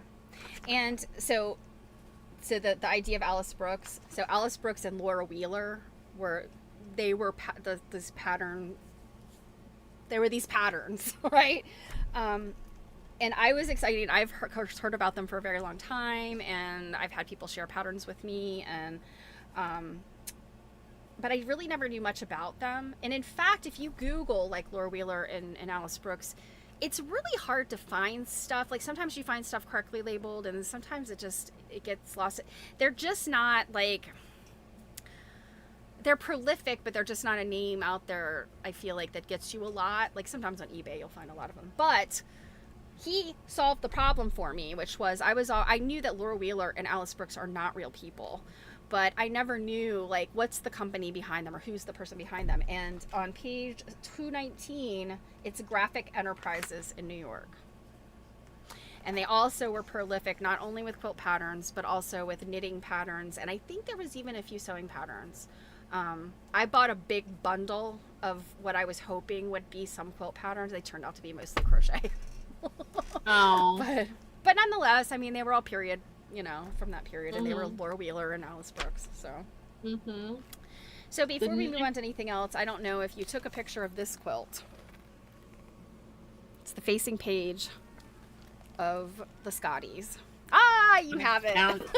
Okay, so I learned this was almost one of those, I was, you know, yesterday days old when I learned.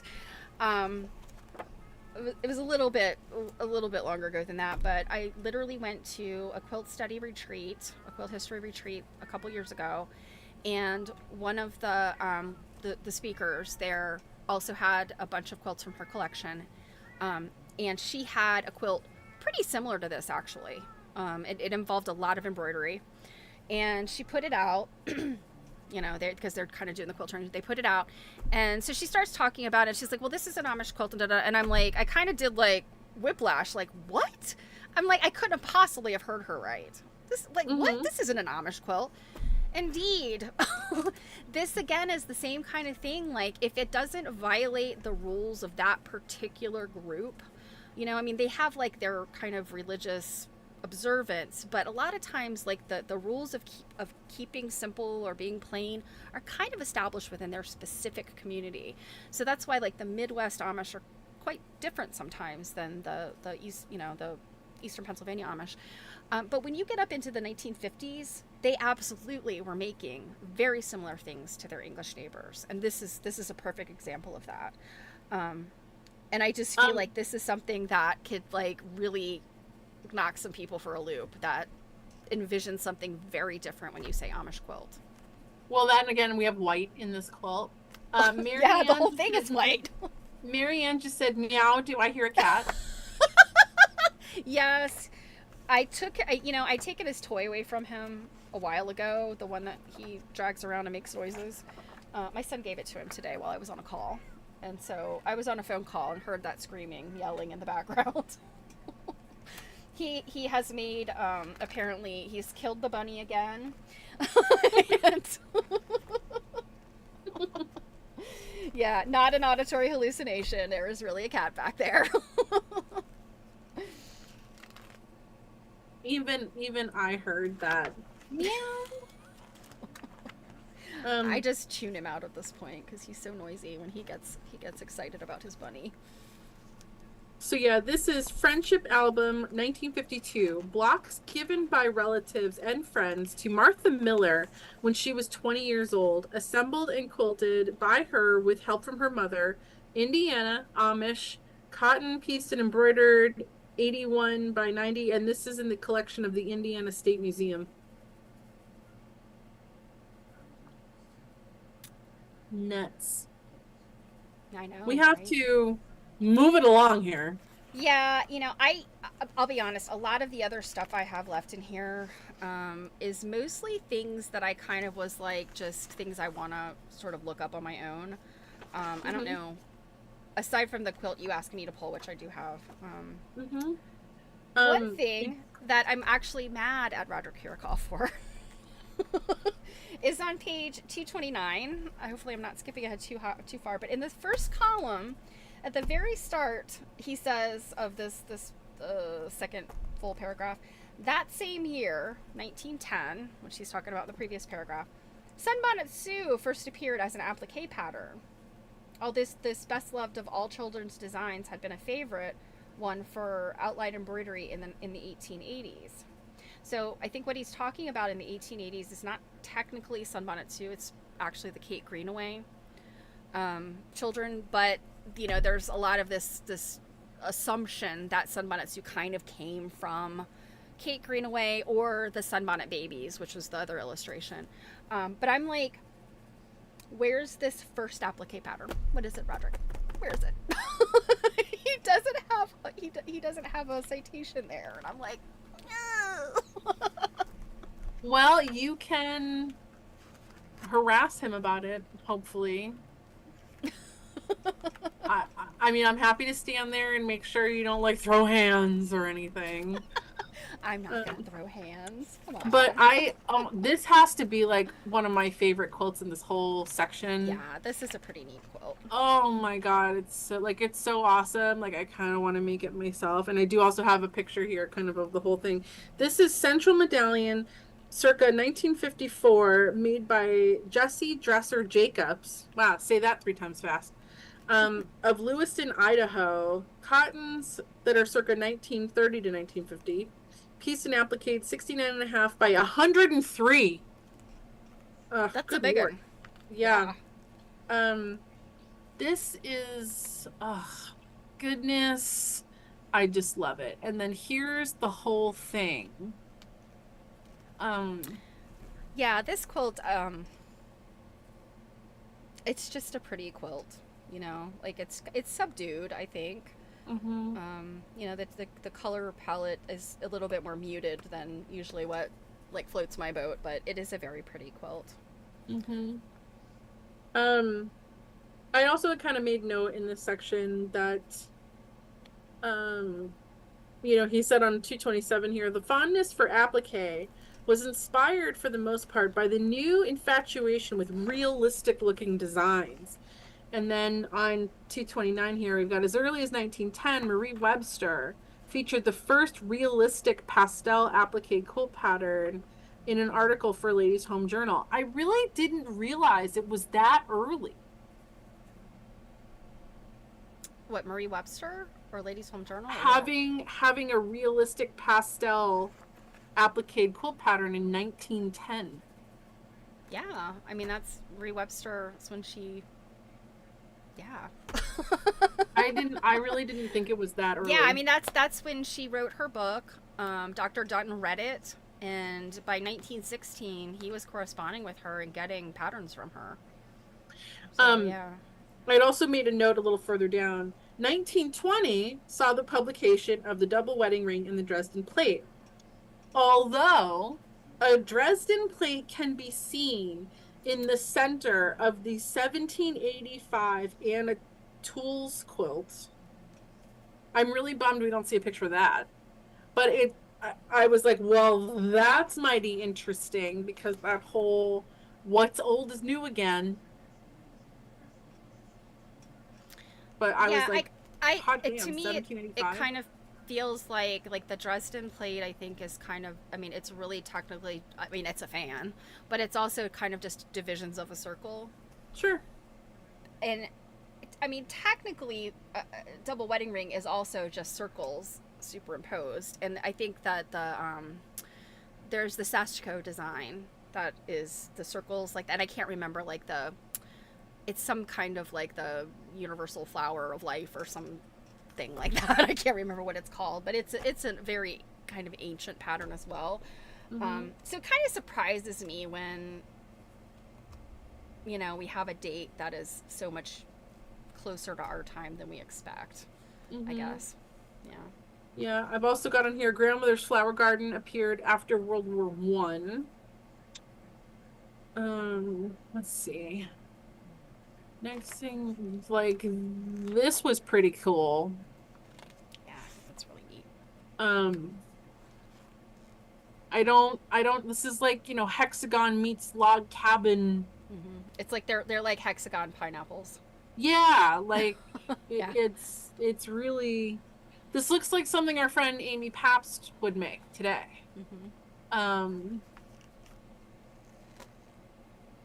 It's very cool. And I'm like, I kind of want to make something that looks like this now too. And this one is Log Cabin Variation 1957, possibly made by Ina Story and Virgie S. Hunter. Names and dates are embroidered on the backing. Gordo, Pickens County, Alabama. Cottons. Interesting. I actually thought those potentially could be silk, but Cottons pieced 84 by 59.5 inches, and this was also the Robert cargo. Yeah, I could see where those solids could have been silk. Yeah. Yes, some of them have like a little bit of like a shine. I wonder if some of them are maybe like cotton sateen or something. Yeah.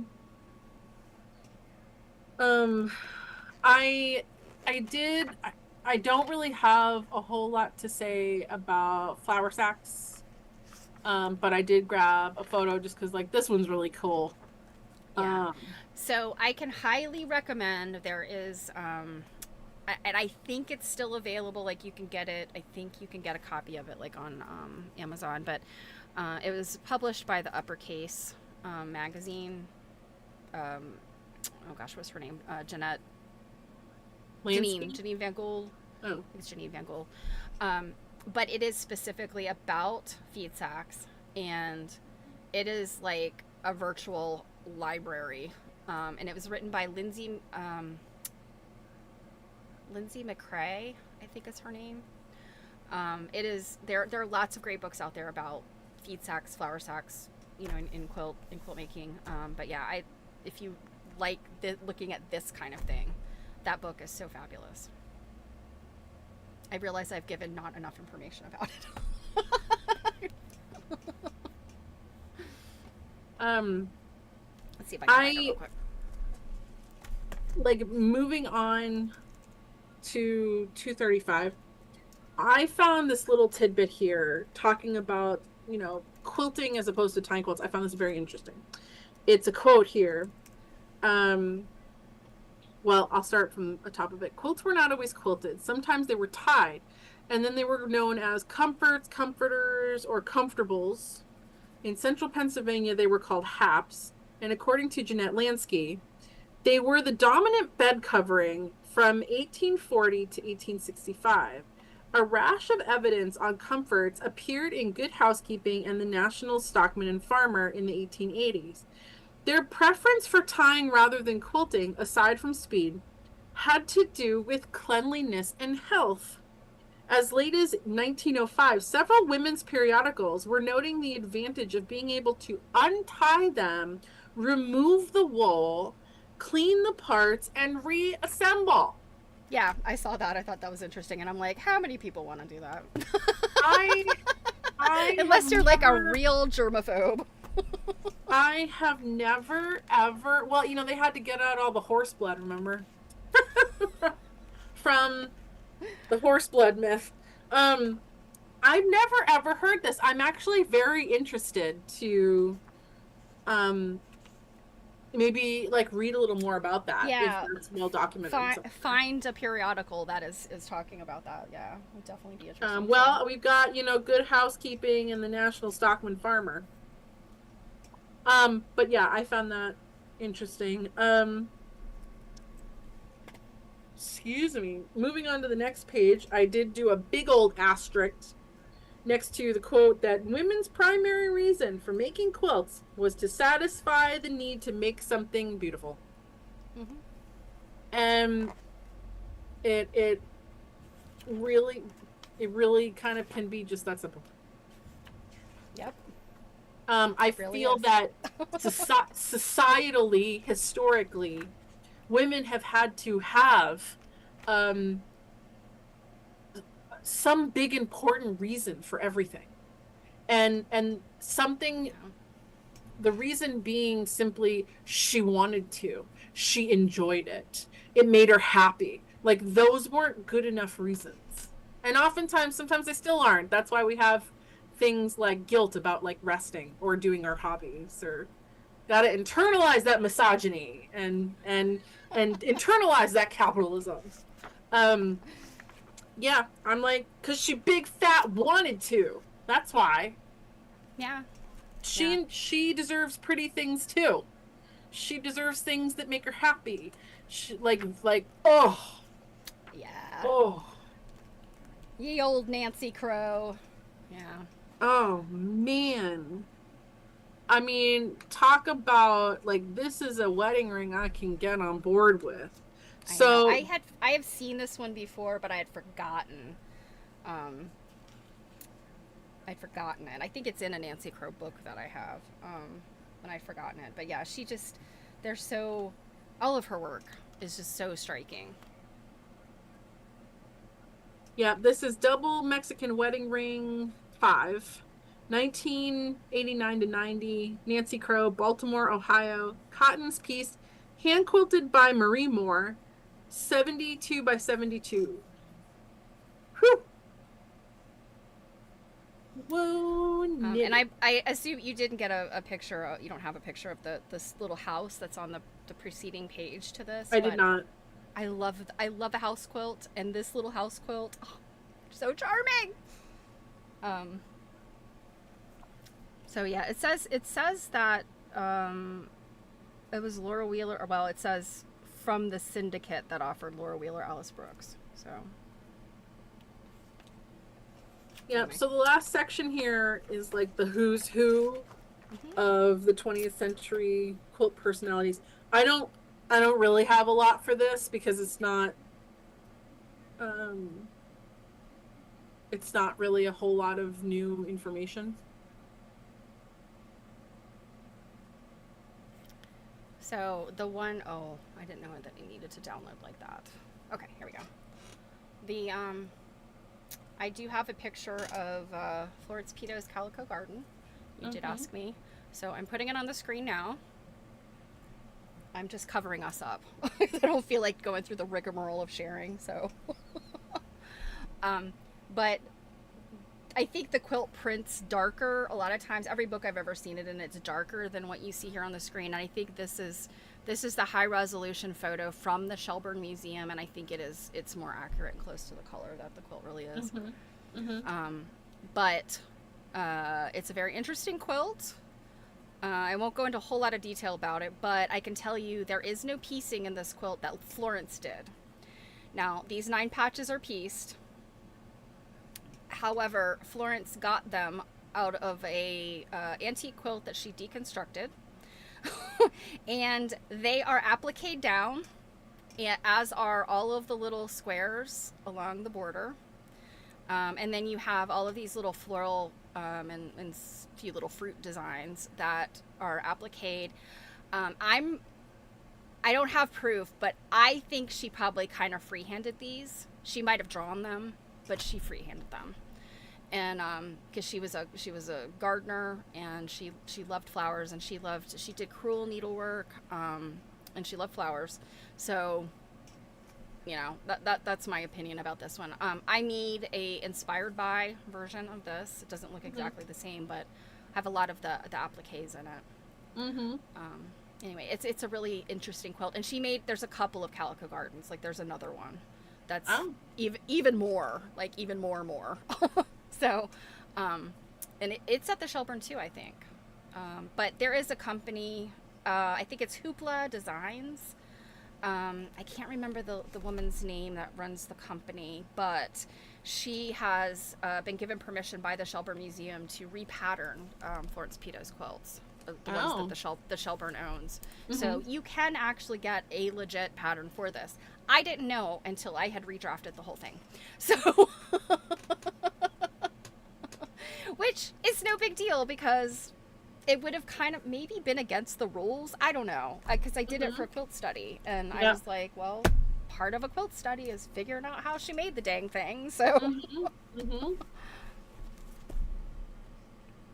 yeah. Well, don't forget to take her off the screen. I did. Yeah, so I want to say thank you, because I think to our friends, because I think our concurrent viewers have been pretty consistent for these 2 hours and 10 minutes. We usually don't go this long, you guys. You know that. So. There's so much to look at. There's so much to talk about. You know, it's almost like you couldn't possibly do this in an hour, even if you wanted to. And to be honest with you, like, we're like trying to speed through. It probably could have been a whole lot longer.